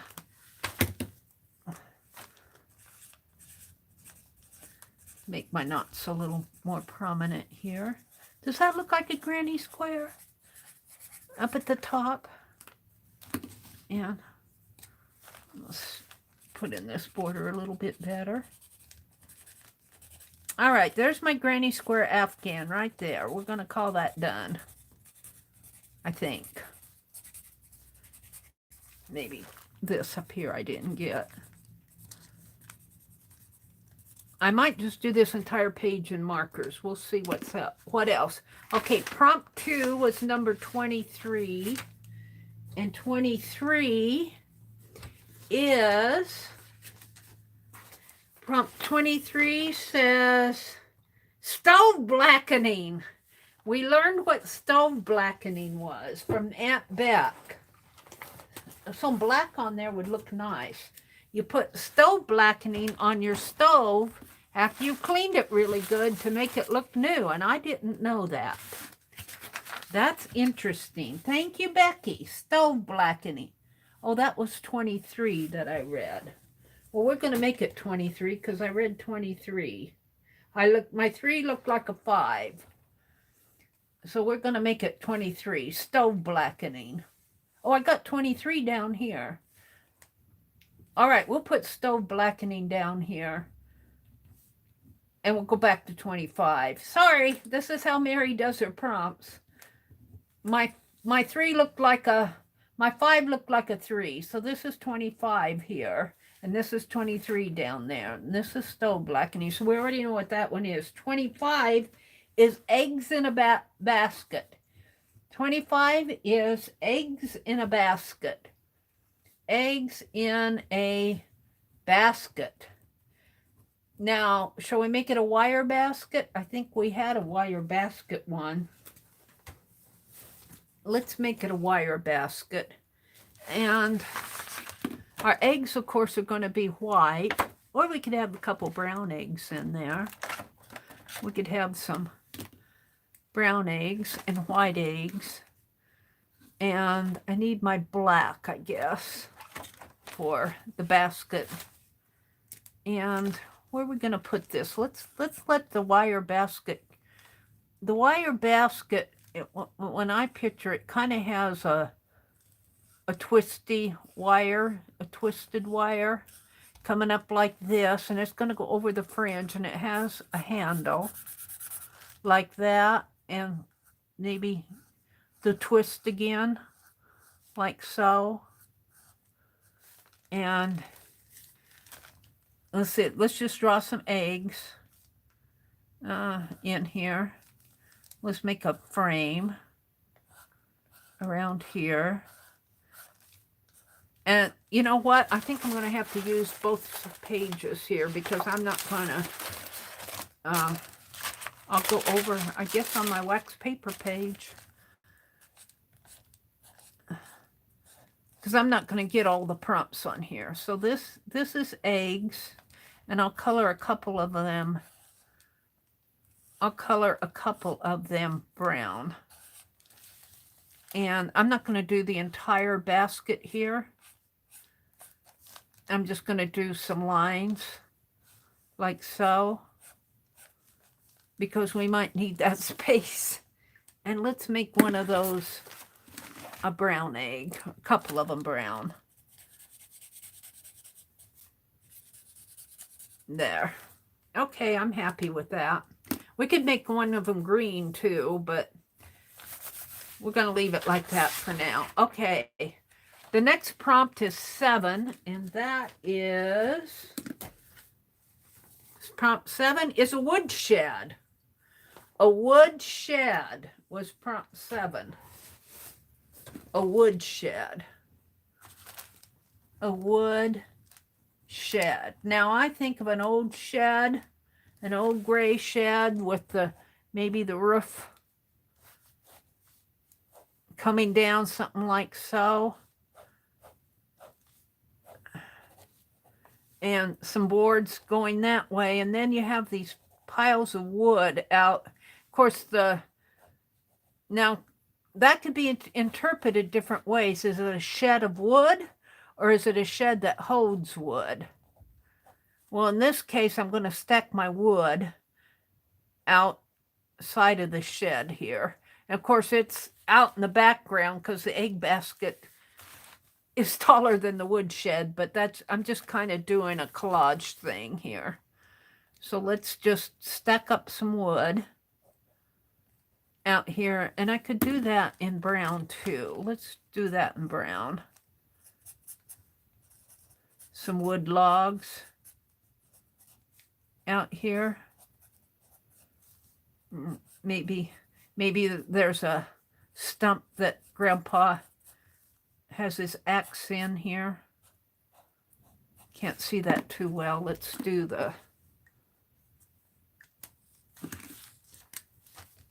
And I'm just kind of doing this on the fly. That axe really got covered up. But anyway, there it is. That's the axe. And let's see, do I have a gray? I have pretty limited colors here. It didn't seem like it was limited when I bought it. I think this is supposed to be the gray. So we'll just draw a shed-like structure here. And maybe an old door here. And put some grays in there. There's my wood shed. Maybe there's a little window in here.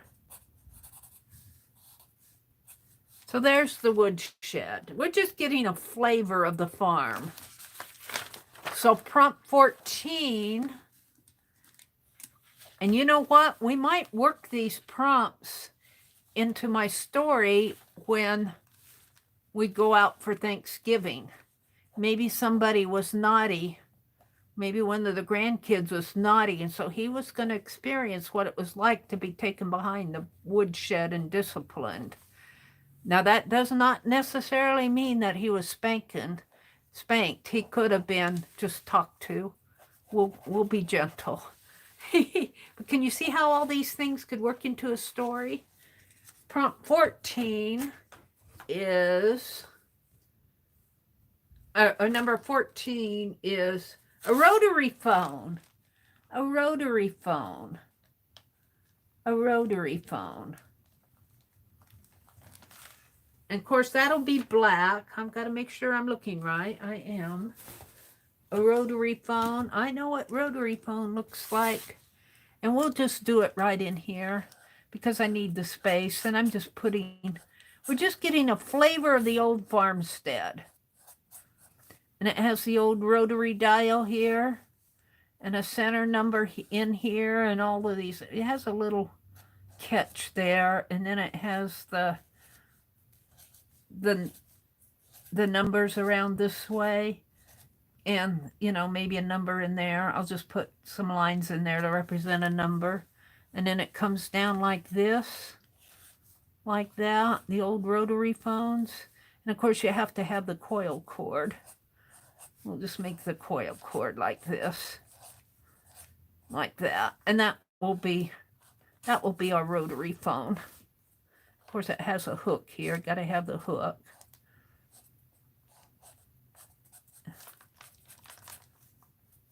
And let's just make this black in here, and maybe a little black in here, just to illustrate it. There's our rotary phone, something like that. So there's the rotary phone. So prompt 5 was number 60, and that was, got to turn the page, number 60 was a drop leaf table. A drop leaf table. Now that could be a kitchen table or a dining room table, or it could just be a little end table. A drop leaf table.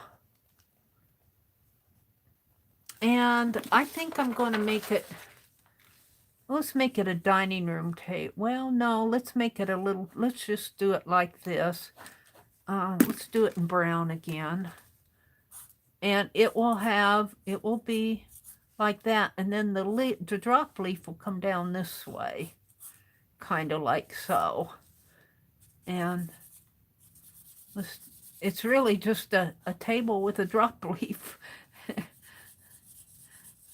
And I'm not sure that's a good representation, but we'll put a little legs on it here,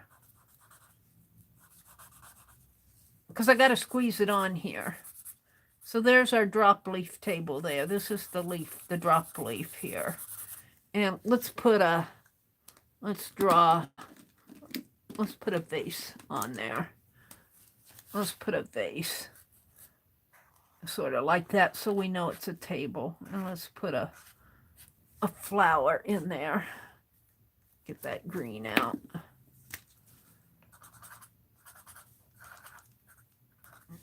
Sort of. Just a little sketchy sketch. There. Okay, we got a drop leaf table. Now I'm just doing quick sketches. You could go hunt up images, but I just want to go through these. 15. Number 15 was a neighbor on a horse and sleigh. 15 says a neighbor on a horse and sleigh. Oh dear, where am I going to put the horse and sleigh? I've got to get the neighbor in there. Well, I think I can do that. But let's write it down. A neighbor on a horse and sleigh.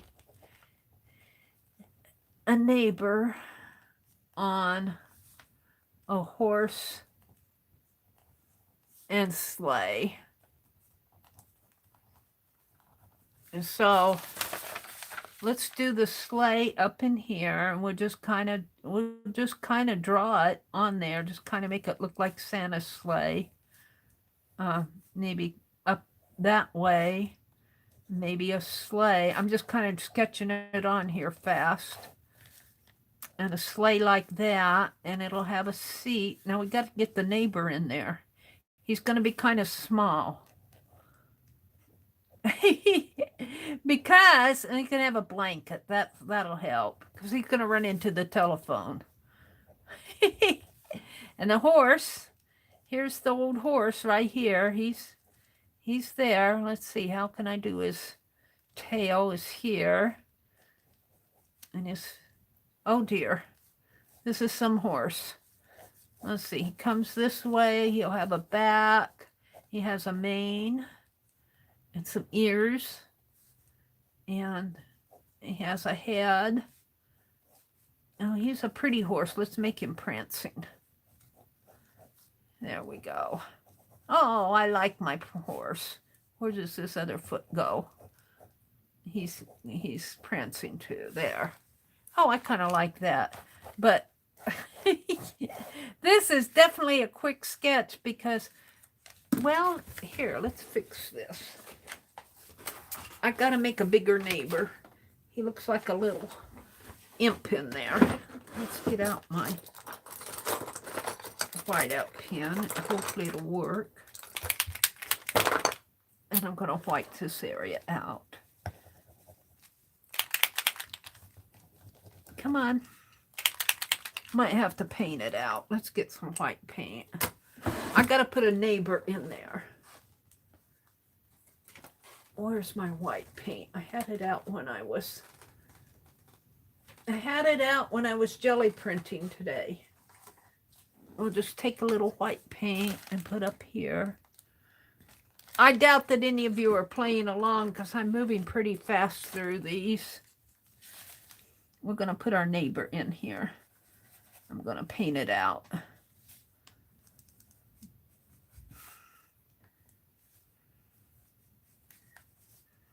There we go. And we can make this sleigh. Let's make this sleigh red. Tuscan red. I guess I put my Tuscan red in that.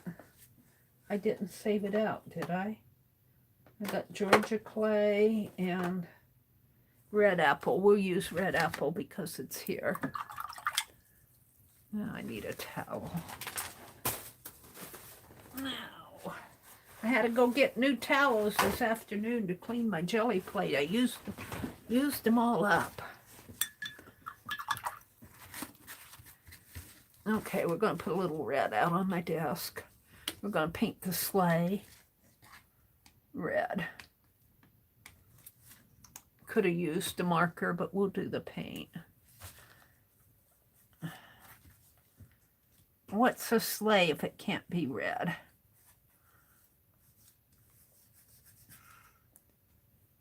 And it comes like so. And kind of like that. And up this way. And in there. And then it has a black runner.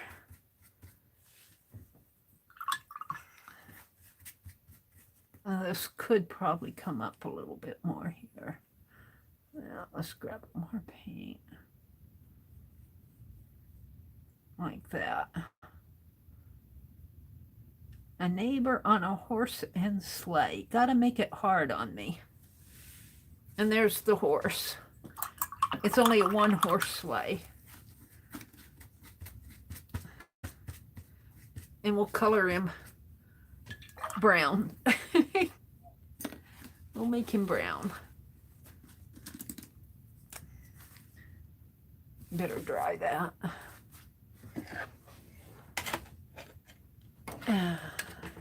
Does this look like a farmstead? That kind of does. This kind of is how I envision. We don't have the wild white farmhouse, but we sure have gotten a flavor of a farm here. And we could take each one of these prompts and just do quick doodles like this. And you could almost feel like you visited Grandpa's Fussy Buttons farm. All right, we'll do the horse tail here, kind of colored in, and here he is. Oh, he's got a little hoof here, and he comes around like that. He's got a little mane. Here's his ears, and this leg comes out this way, little hoof, this leg. And oh, so that's his back leg. This leg comes this way. He's prancing. This is the other leg. He's got his knee up here. This is just a quickie sketch. That's just a quickie sketch. Let's color him in.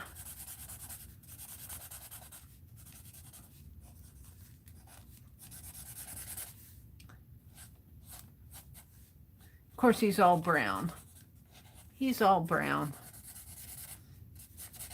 And let's get this black out and draw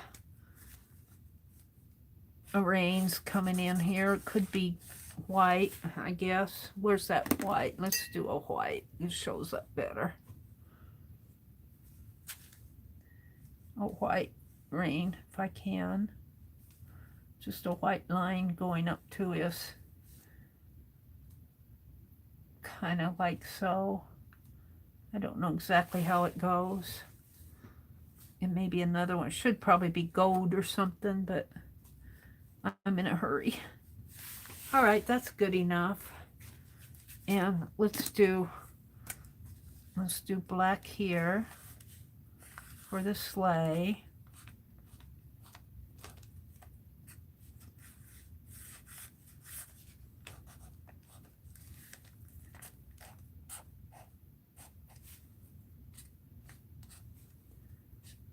All right, that's good enough. And then the neighbor, we'll draw him in a yellow. Is that dry enough? A cap and a yellow cap there. And I probably have got paint on my pen now. Don't want to ruin it. And yeah, I don't want to ruin my pen.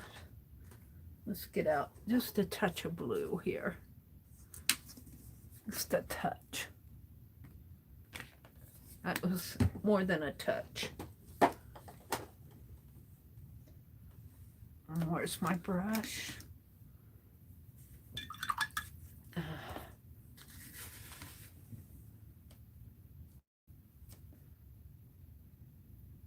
Little blue hats. Oh no! I painted my linen piece. Oops. Well, that won't be used. That'll be in the margin. I thought I had my towel out. I saved that linen piece out. I was going to stitch on it, but I guess not. I think it'll be a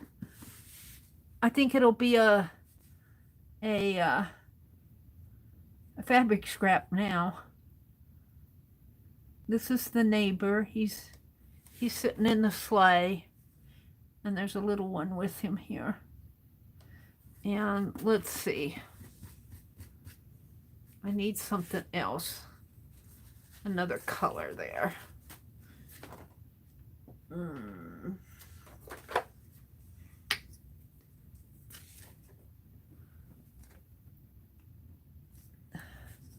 This paint squeezes out too much paint. I just need a dot.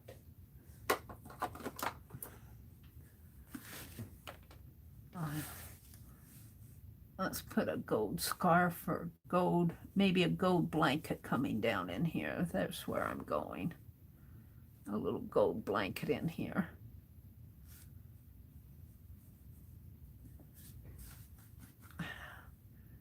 Now mix a little white with that.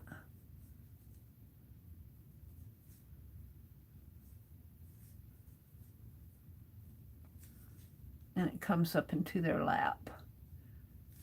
Okay, I'm going to stop there because the paint's wet. All right. That was more involved than what I wanted. Let's put some gold around the edge here.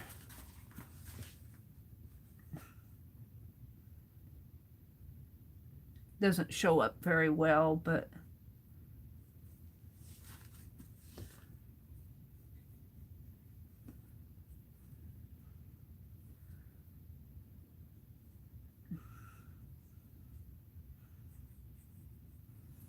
now to come back and detail it, but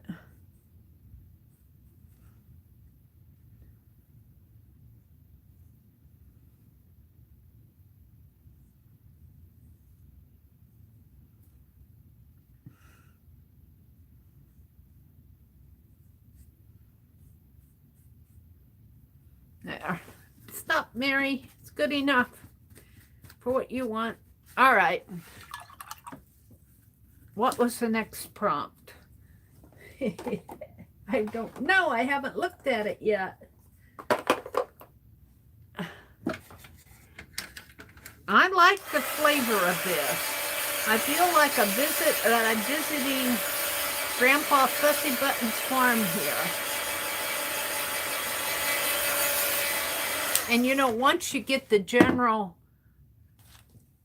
items down, you can take these and you could play with this. Like I could really enhance this with paint. I could paint an egg basket in there, do a little shed. Let's see what the next prompt is.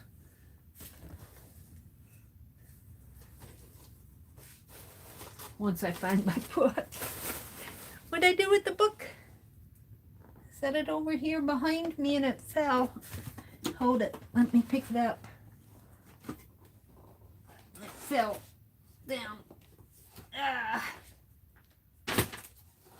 The next prompt is prompt 7, and it is 50. And that is a well house with a crank and bucket. A well house. Now I'm thinking the well house, I'm thinking of, I think Mary too said that, didn't she? I'm thinking of you know, a well. Let's draw it out here. I'm thinking of a well with a, you know, with a little shed roof coming down this way and down this way, maybe a roof, and it'll have a bucket in there. And I'm not sure where the crank would be. It has to have a crank in here. I'm not sure where the crank would be. And we'd have rocks around in here. So let's draw some boards and let's shingle these.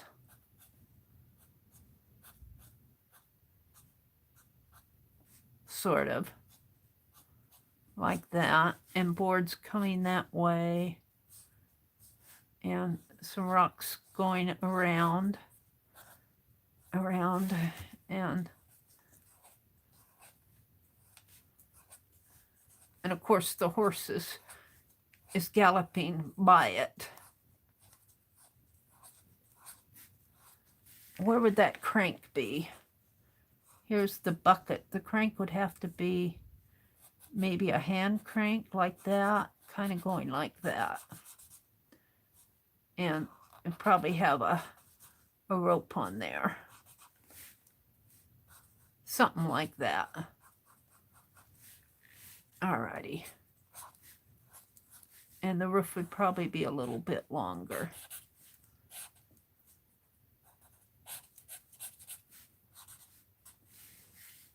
And let's stay with the blues here, or blue greens, and we'll make the roof blue. Just for the fun of it. We'll give it a blue roof. And brown for the wood. And maybe even brown in here a little for the bucket. And the wood here. And the rocks are going to have to be gray. It'll go with the gray shed up here. The wood shed in here. So we'll just kind of shade them in a little.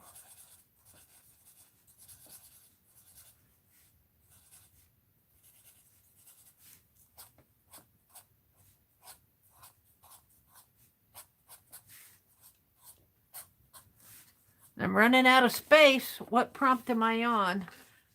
I'm on 7. And that's as far as I'm going to go with that, because if I try to make it any more detailed, it'll get convoluted. So this was a well house with a crank and bucket. Now, if you had a lot of time, you could go find representations of each one of these. Or you could divide your paper out into 12 areas and do one of those in every area. But mine's just a collage of different items. Oh, okay. A well house with a crank and bucket.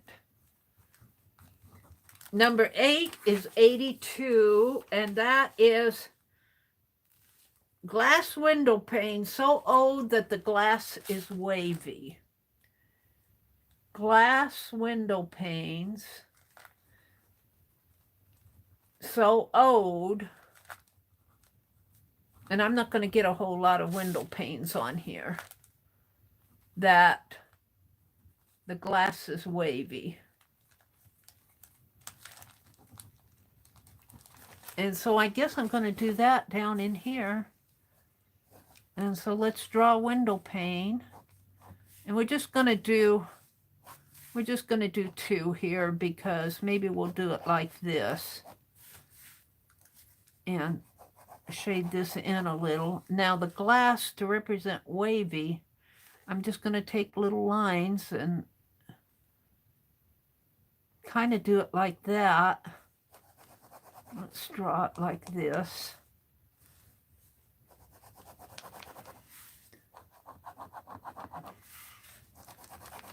And wavy glass, you can kind of see the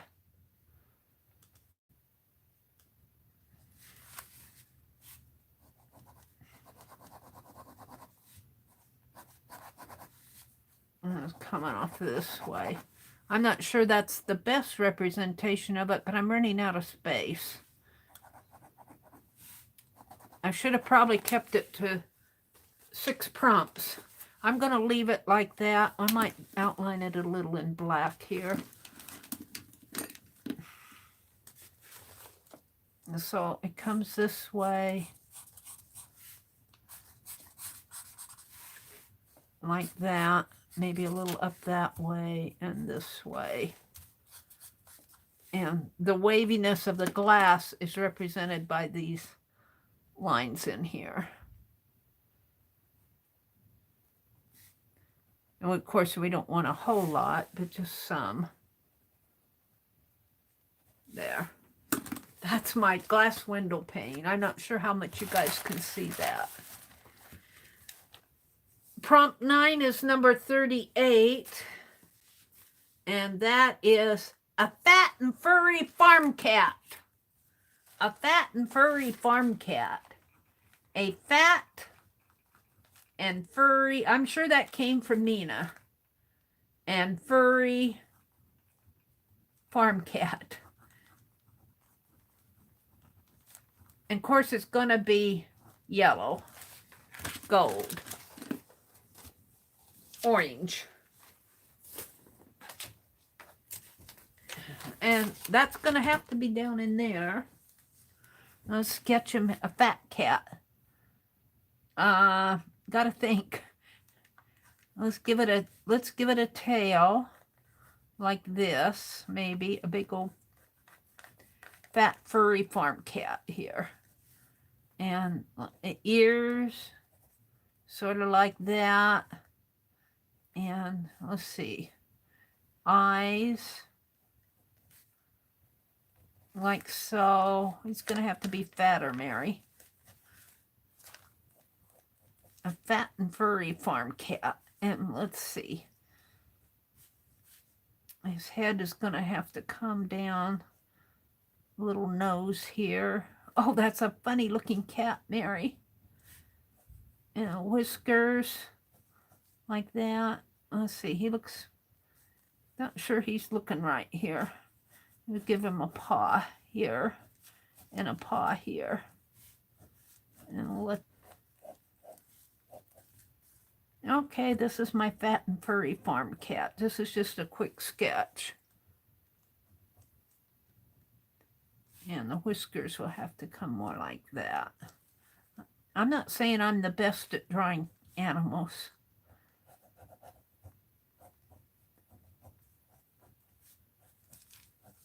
Okay, let's paint him in with a little of that gold I have left over here. This is a fat cat, believe it or not. He's almost as big as the horse. Come on, he's fat. He's almost as big as that horse. All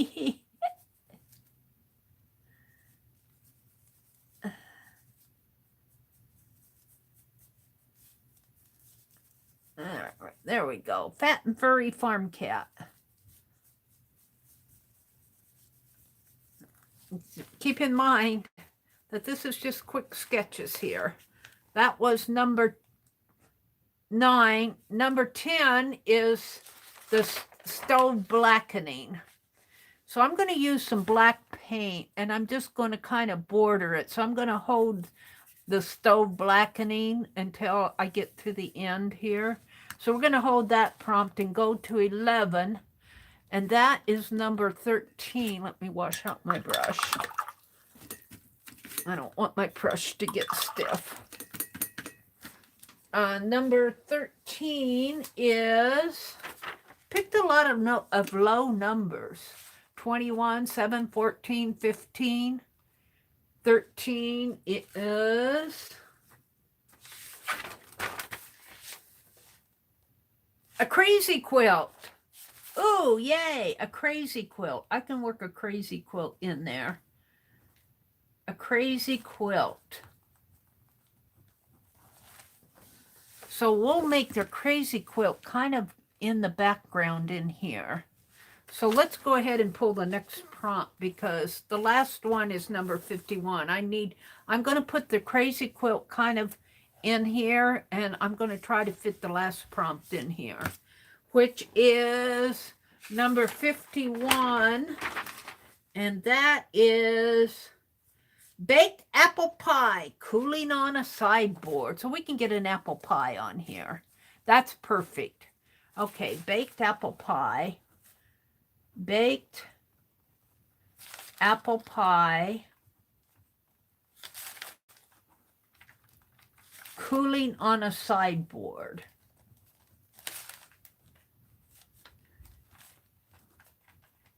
We can do that. And then the rest of these were just my alternates. And I didn't really go for an alternate, did I? Which is pretty good. So what I'm going to do, we're going to do the baked apple pie here, and we'll just make it we'll make a crust first, sort of, and we'll make it a big old crust here. And I think I'll do the crisscross. So that's more of cherry. Let's make it a big old apple pie like that. And it's going to have some stars, some air holes in there.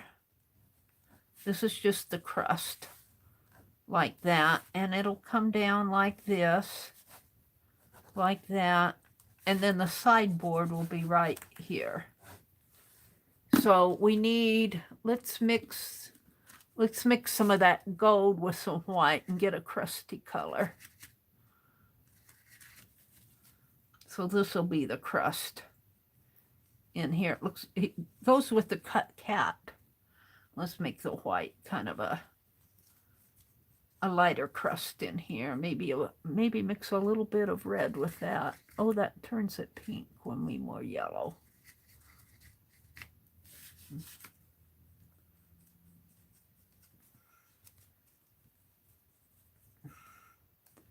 Like that. And let me wash out my brush. Grab some more of this.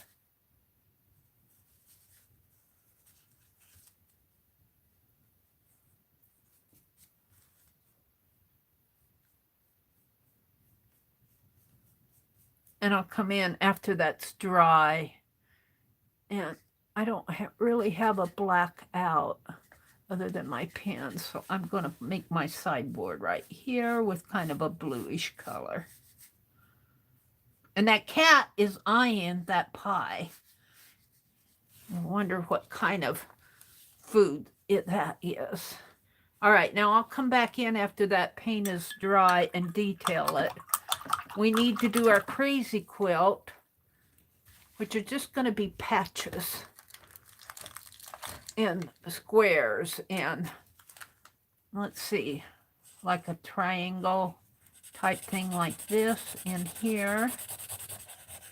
And let's do another one up over here. I mean, it's a crazy quilt. What can I say? And let's grab a green.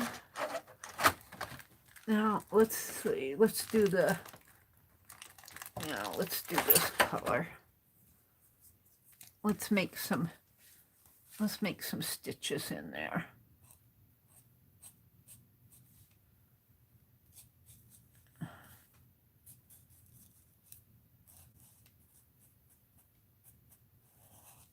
Sort of like that. And it's going to go under the telephone. Telephone's sitting on top of it. So there's one patch. And let's let that black go over here. And we'll just do little, something like that. Of course, we could get fancy and put dots on there, because I like dots. And let's do some blue. Let's just do a blue in here. And let's see, let's do a blue here. Just a patch of blue. And let's get the green in there because it's crazy. And let's have the quilt kind of come up like that and come down. And maybe like about like that. And we'll have an orange, little orange square here. And a little orange in here. Some more orange down in here because it's crazy. And we need a red. We need a red. Let's see. Let's just do a red patch in here. And maybe here. Like that. And let's do some more. No. What do I want there? I'm running out of colors. Let's do the purple. And actually, let's do floral. Let's do some floral flowers in here. Let's do another one here. Maybe going over this way. And in here. And let's put some more flowers over here. Let's make these fatter flowers. And let's put some stripes in here. And maybe stripes going up this way and coming down that way. Oh, it's getting convoluted now. I need to blacken my phone a little more. That's purple. Where's my black? My phone needs to be darker black, so it looks like a phone. I might end up painting that out.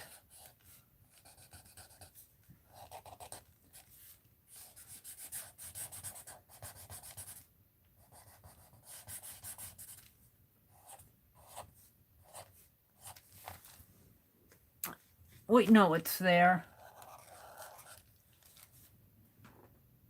And let's just fill this in with some orange just to color it in. Because it's a crazy quilt. And maybe some... Oh, dear me. This is a quick sketch, you guys. Let's enhance this sleigh a little. It comes around like that. This is a blankie.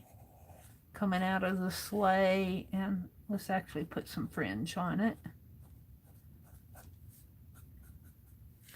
And the sleigh comes down and up and around. It's hard to see. And this is a neighbor sitting in it. And he's holding the reins, which goes up that way. And this is a little one here. All right, I'm good with that. And the crazy quilt, you can't see too good in there, but I did my best for what I have to work with. We'll do some yellow in here. And we'll just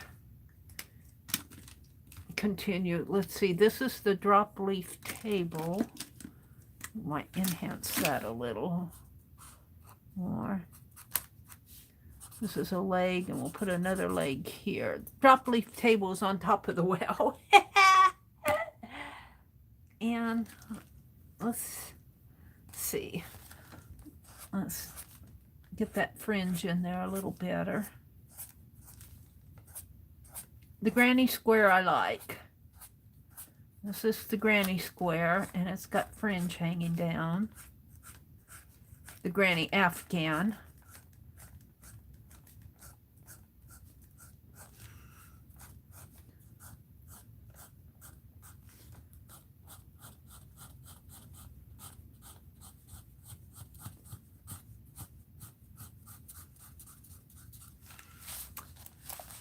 All right. And that's the window. Now we don't have anything in here. This is snow, I guess. The basket is, I guess I'll make my basket yellow just to send it more into the background. Make my basket yellow. It's really a wire basket, but, and it's got white and brown eggs in it. And the shed was gray. Did I put the gray back in there? I'm not watching chat because I'm concentrating on what I'm doing here. This is the shed. I feel like I've been at Grandpa and Grandma's Fussy Button's house.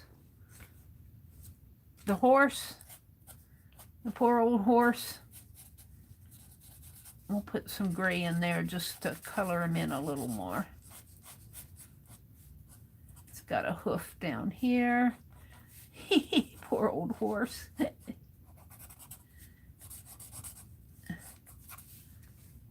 He's pulling that sleigh. You should have a red blanket on him, but we're not going to deal with that. I'm not so sure about my crazy quilt. I'm not sure I'm liking it.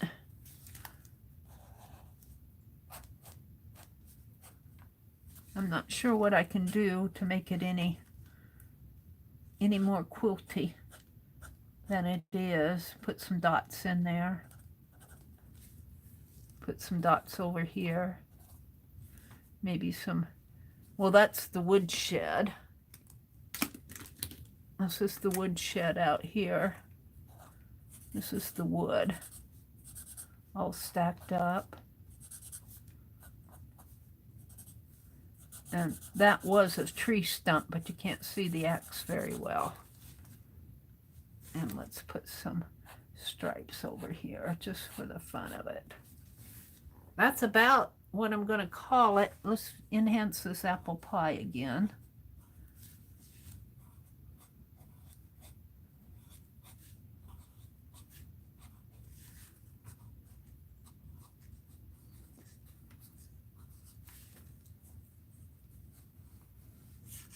And it's got the air holes in it and stripes going like that.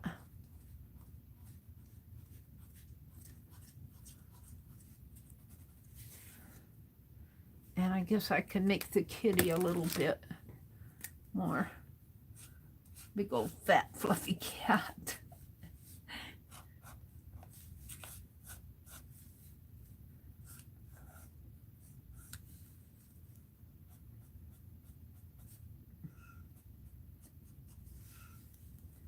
Whiskers coming out. needs a pink nose.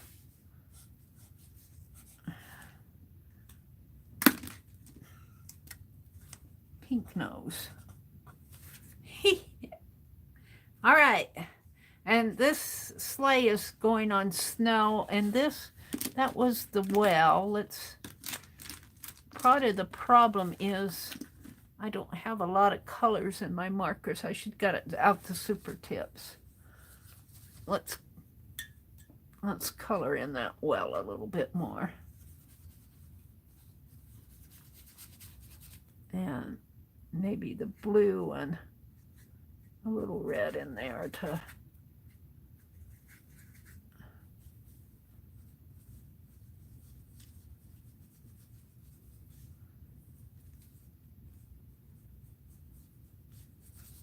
uh-oh. Now you're messing it up, Mary.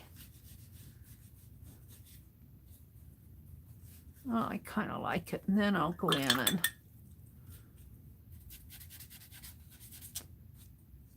I'll enhance that. Let's try it.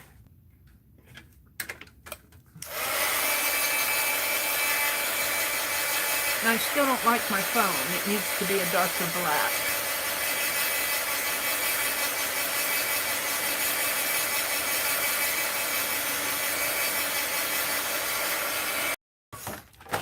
Oh, I can't get any more colors out because I knocked them over the cliff.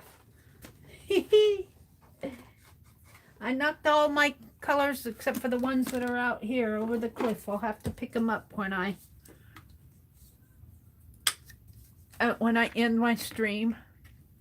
What time is it? 10:14? Ah, it's about time to quit, isn't it?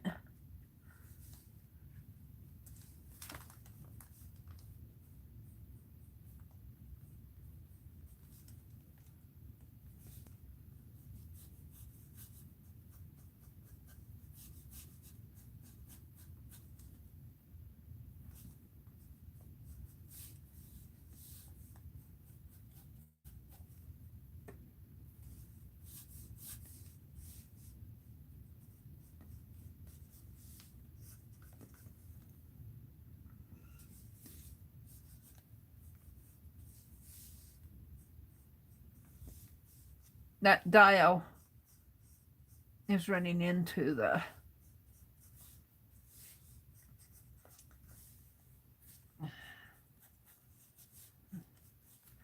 and then we got the old cord that I covered up coming this way.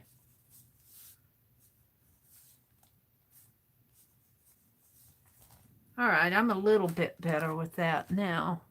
Let's take a little of this black and outline these bricks a little.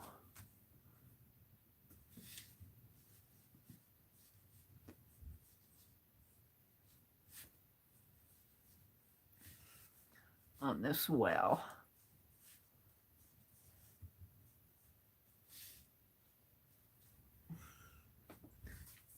Now, my hand is going to get in the paint.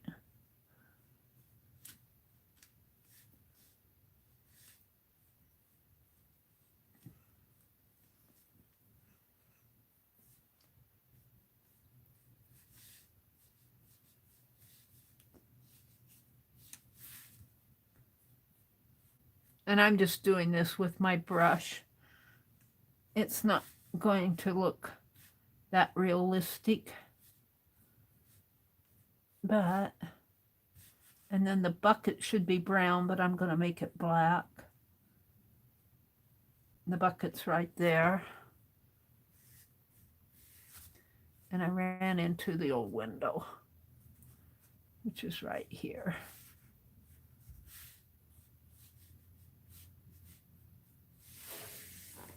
All right, the horse doesn't show up very well now. I don't know what I can do more to make him show up. Outline him, but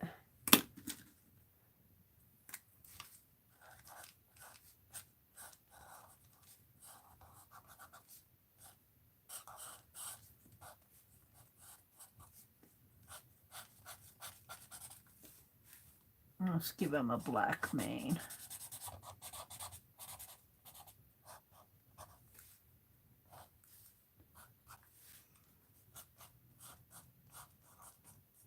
Poor little horse. He says, I'll get you there one way or the other. I don't care how I look.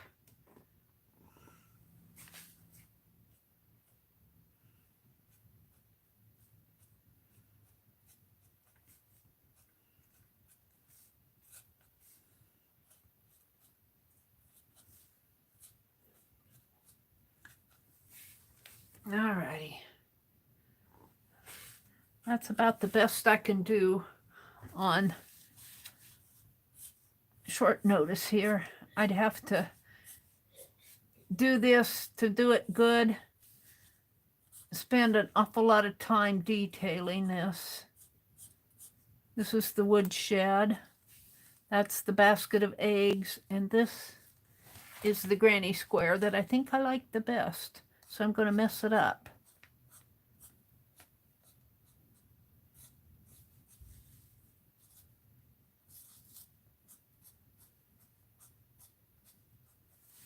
Up in here. And my hands are getting yucky. I think I'm going to quit. I don't know what this looks to you guys, but there it is. It's got everything from the granny square Afghan to the eggs in the basket, the wood shed, the rotary phone, the poor little drop leaf table. That really doesn't look like a table at all. But there it is. It's in here. And these are the legs coming down here. And drop leaf table. Neighbor on horse. And I mean the neighbor. Oh, the neighbor on the sleigh. I got horse and sleigh. So they're on the horse. The horse and sleigh is here and the neighbor's in it. A well house with a crank. And I could do this a lot better too. The well house is here with the little bucket in there. You can hardly see it now. Glass window with the glass. Oh, that it's wavy. That's right there. A fat and furry farm cat. Right here. Stove blackening. That's what I'm missing. We got to do the stove blackening. And that is just going to be black border. So it looks new. Stove blackening is really going to be my border here. We're just going to paint border, a black border on this.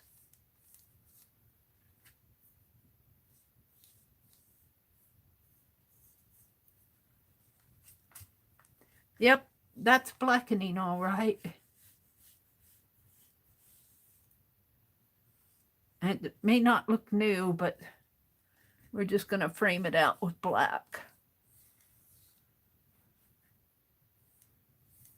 Real sketchy. Real sketchy. There's my stove blackening border. Stove blackening border. I'm pretty happy with that, considering. So there's the stove blackening. The crazy quilt is kind of worked into the background in here. You can imagine that being a quilt. And the baked apple pie, I think, is probably one of the best. And the eggs and maybe the granny square. Everything else was on the fly. And that was the last prompt, was the baked apple. So it's 10:30. Let me come out and say goodbye to everybody. Oh, hi, Holly. She says it's an awesome page. Well, I don't know how awesome it is, but it reminds me of Grandpa's farm. We just got the flavor. What I enjoyed the most was doing all these prompts. You guys did wonderful job on the prompts. I felt like I visited a farm after we did all these prompts. You know what Grandpa's Fussy Buttons farm looks like. This is just more of a quick sketch conglomerate here. Let's see. Cheryl says 108 items were written by Mary. Yeah, we had well, you guys read them off. I just wrote down what you guys, we had 108 of them. We all got nostalgic. Yes, we did. Well, though, that's what farms are for. I knocked my pins off the cliff. I got so excited doing this. So I actually knocked it off with the heat gun. Let's see. Mina says, wire basket, stove blackening, and granny square Afghan. Mina, you must see Sammy. I watch this one often. Very heartwarming, Riri says. Mina loves cat videos. Del Lobo says, yes, I've seen the singing cat and heard it's amazing. Have you seen Sammy the singing cat? He's on YouTube. It's precious. He sings Twinkle, Twinkle, Little Star with his dad. Oh, I think I saw that. What are the numbers before the items, like 7 woodshed? Yeah, that's the number of the prompt that was called. I went to we numbered all the prompts. We had 108, and I went to random org and picked out 12 prompts. So this is like prompt 1, 2, 3, 4, 5, 6, 7, 8, 9, 10, 11, 12. And then I put 1 through 108 into random org, and it gave me this list of numbers. And so 21 on the list here was the granny square Afghan. So that's how we got our image here. That's how that happened. Let's see. What else is going on? Riri says, I had 2 large orange cats in my lifetime, 50 years apart. Mina said, my orange cat was Punky Bear. He loved red chili. Hotter the better. He was a real character. It sounds like a character. Holly said, I had a Willie who was also orange at one time.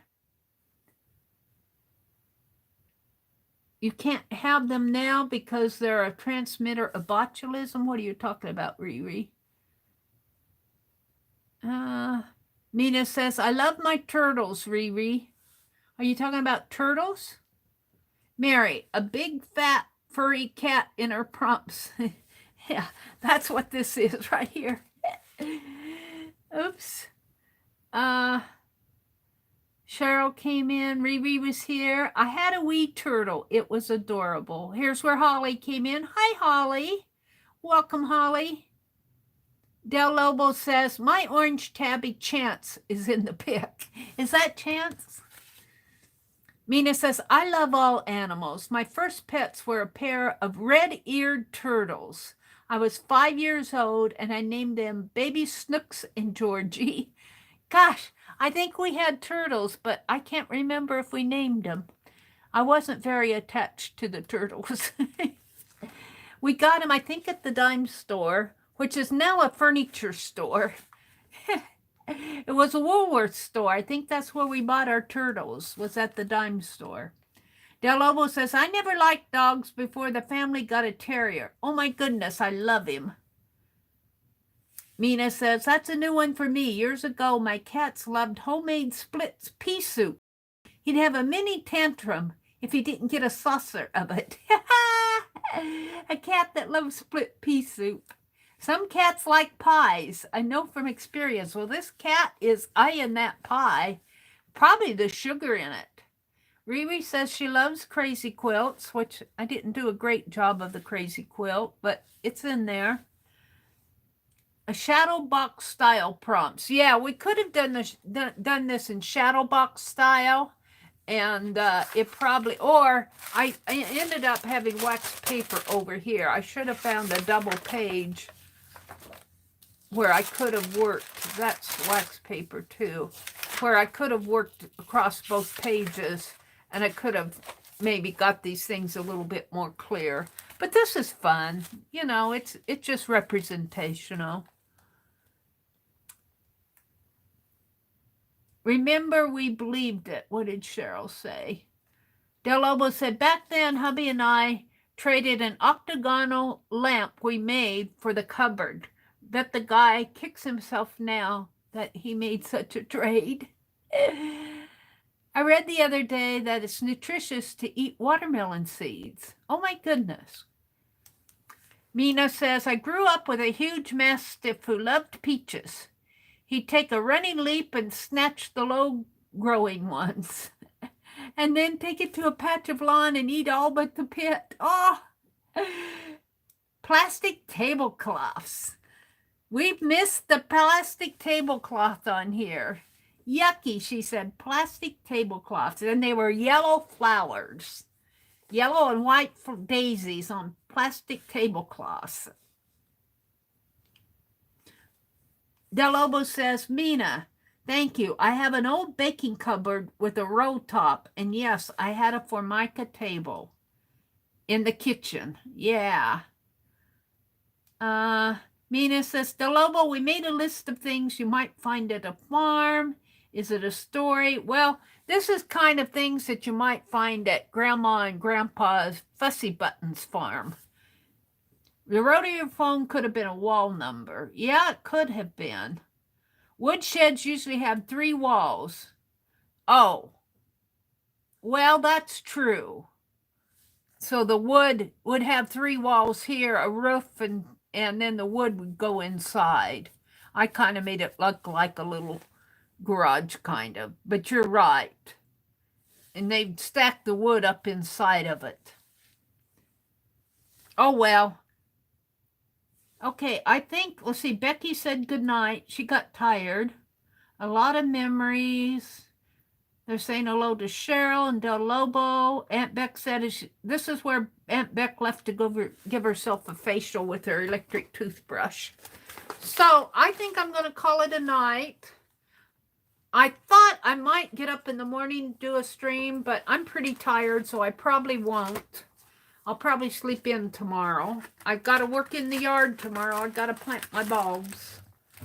So what did I do tonight? We did that list. Oh, before I go, let's close this up. I think it's safe to close this up.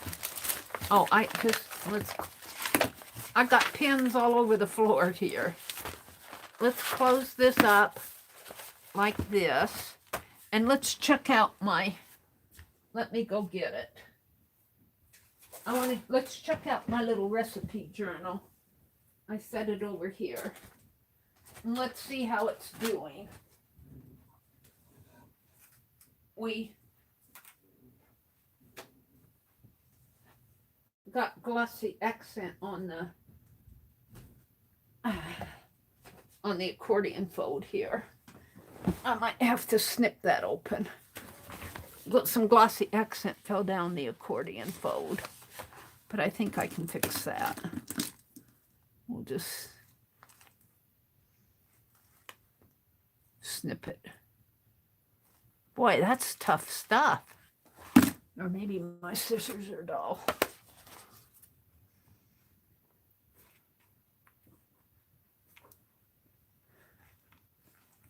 Lesson learned. Don't get glossy accents in your accordion fold. I don't worry about this stuff. There we go.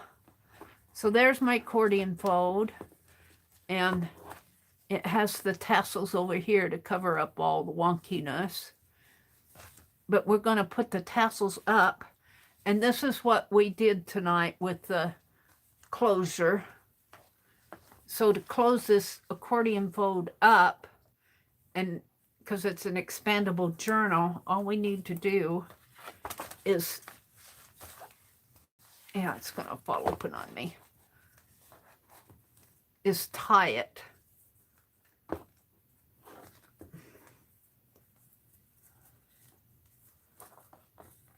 Get it up here where you can see it better. And hopefully I won't break this thread as I tie it. This is where I need more than one hand. Let's clamp this. Let's clamp it until I can get it tied. Oh, I need the, I don't know what I did with the I don't know what I did with it. Let's get another one. Probably threw it up on my cart over here. I need this not to pop open on me while I'm tying that.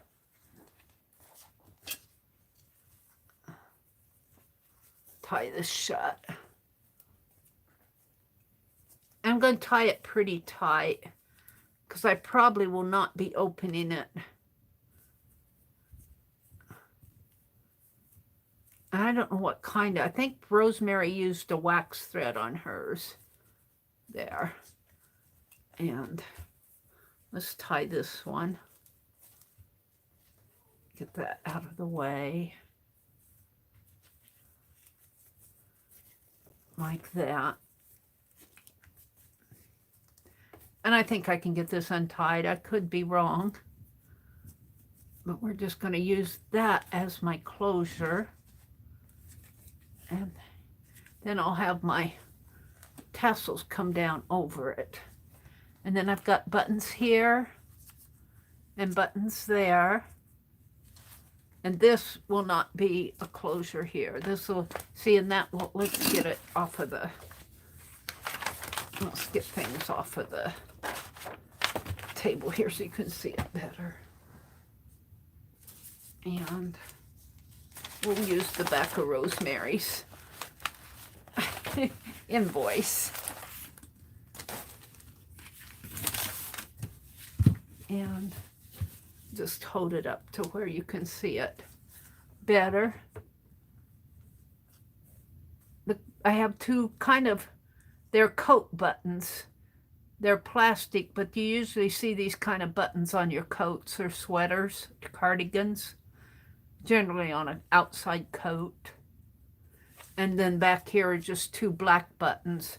And they're just glued on. What's holding this together is the ties. This is not sewn on. The buttons are not sewn on. They're glued on. But that keeps it from gapping open. You know, it could gap open like that. And that keeps that. And you can still open it and flip through it just fine. And I probably will not have to, I probably will not fill it enough to make it alligator. So I'm pretty happy with this. And of course, the tassels cover up the wonkiness.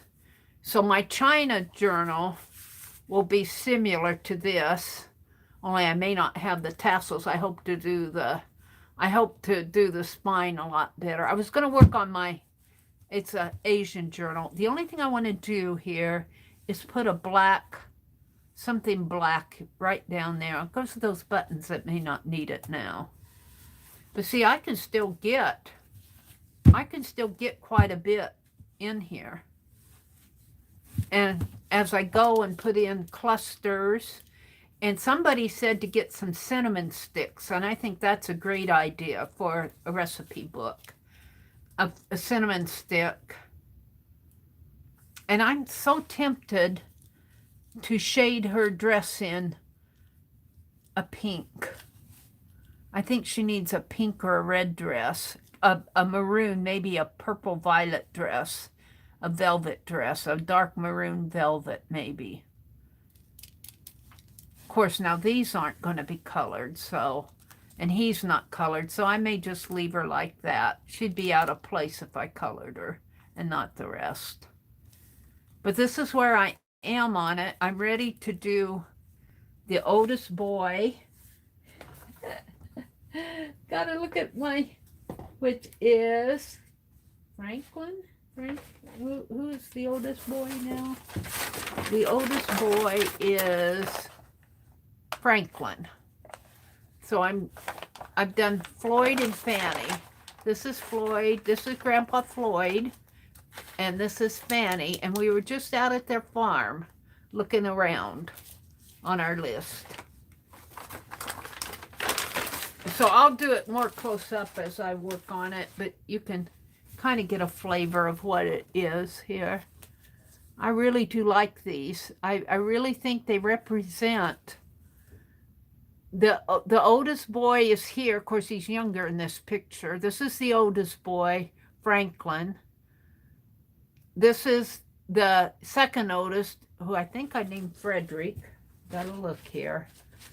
I'm going to keep repeating their names until I get them. Yeah, this is Frederick. He's the second oldest boy right here. And this is the youngest boy, and he is Fabio. And he's the little Dennis the Menace. The oldest girl is Felicia, and the youngest girl, who's the baby of the family, is Florence. And this is Finley, and this is not Finley. This is Floyd, and this is Fanny. And this is Fanny when she was 18. And this is Floyd. And he's a farmer. We don't have Finley here yet. Finley won't be in this book, because this is just the recipe book for the fussy grandma and grandpa's family, which are these 5 kids here. So I've had a lot of fun doing this. I've had a lot of fun telling the story and finding pictures and learning about the closure here, which isn't really the best, but it's an attempt, and my next one will be better. And I've covered up the oopsies with my beautiful tassels. And I got this wonderful closure on this with the doily. And this cloth, I just keep on going about this. This cloth I got from Pearl, and it was a couch cover, a couch pillow. You know those big puffy old-fashioned couches, overstuffed couches with the big old cushions on them? Well, this was a pillow cover. I got 2 of them from Pearl, I think, for $3. And they both had zippers in them. And I used a half of one, and I have the zipper and the trim. So I still have a half of this one, and I've got the other one that I haven't taken apart yet. But I think it made a really pretty little journal here. So, let's see what you guys are saying. Mina says, Mary, that's truly a lovely journal. Well, you know, this is all inspired by Becky. It's all inspired by Becky. And, you know, we got the recipes, the Phibbsville family, the Phibbsville recipes from all of you are going to go in here, as many as I can stuff in. But it's still a work in progress. Thank you, Mina. A rose pink would be lovely, too. On her dress, yeah. Maybe a very light one, but the thing of it is, if I color her, then I'll feel like I've got to color them all. So I may just leave them black and white and let them be what they are. Let's see. Mina says, it's been fun tonight. Yeah, it has been fun, hasn't it? All right, you guys, I'm going to let you go. I was thinking of streaming tomorrow morning, but I don't think so. I think I'll sleep in. I think I did a stream almost every morning this week, except for Monday. So have a great weekend, and I will see you Sunday night at 6 o'clock.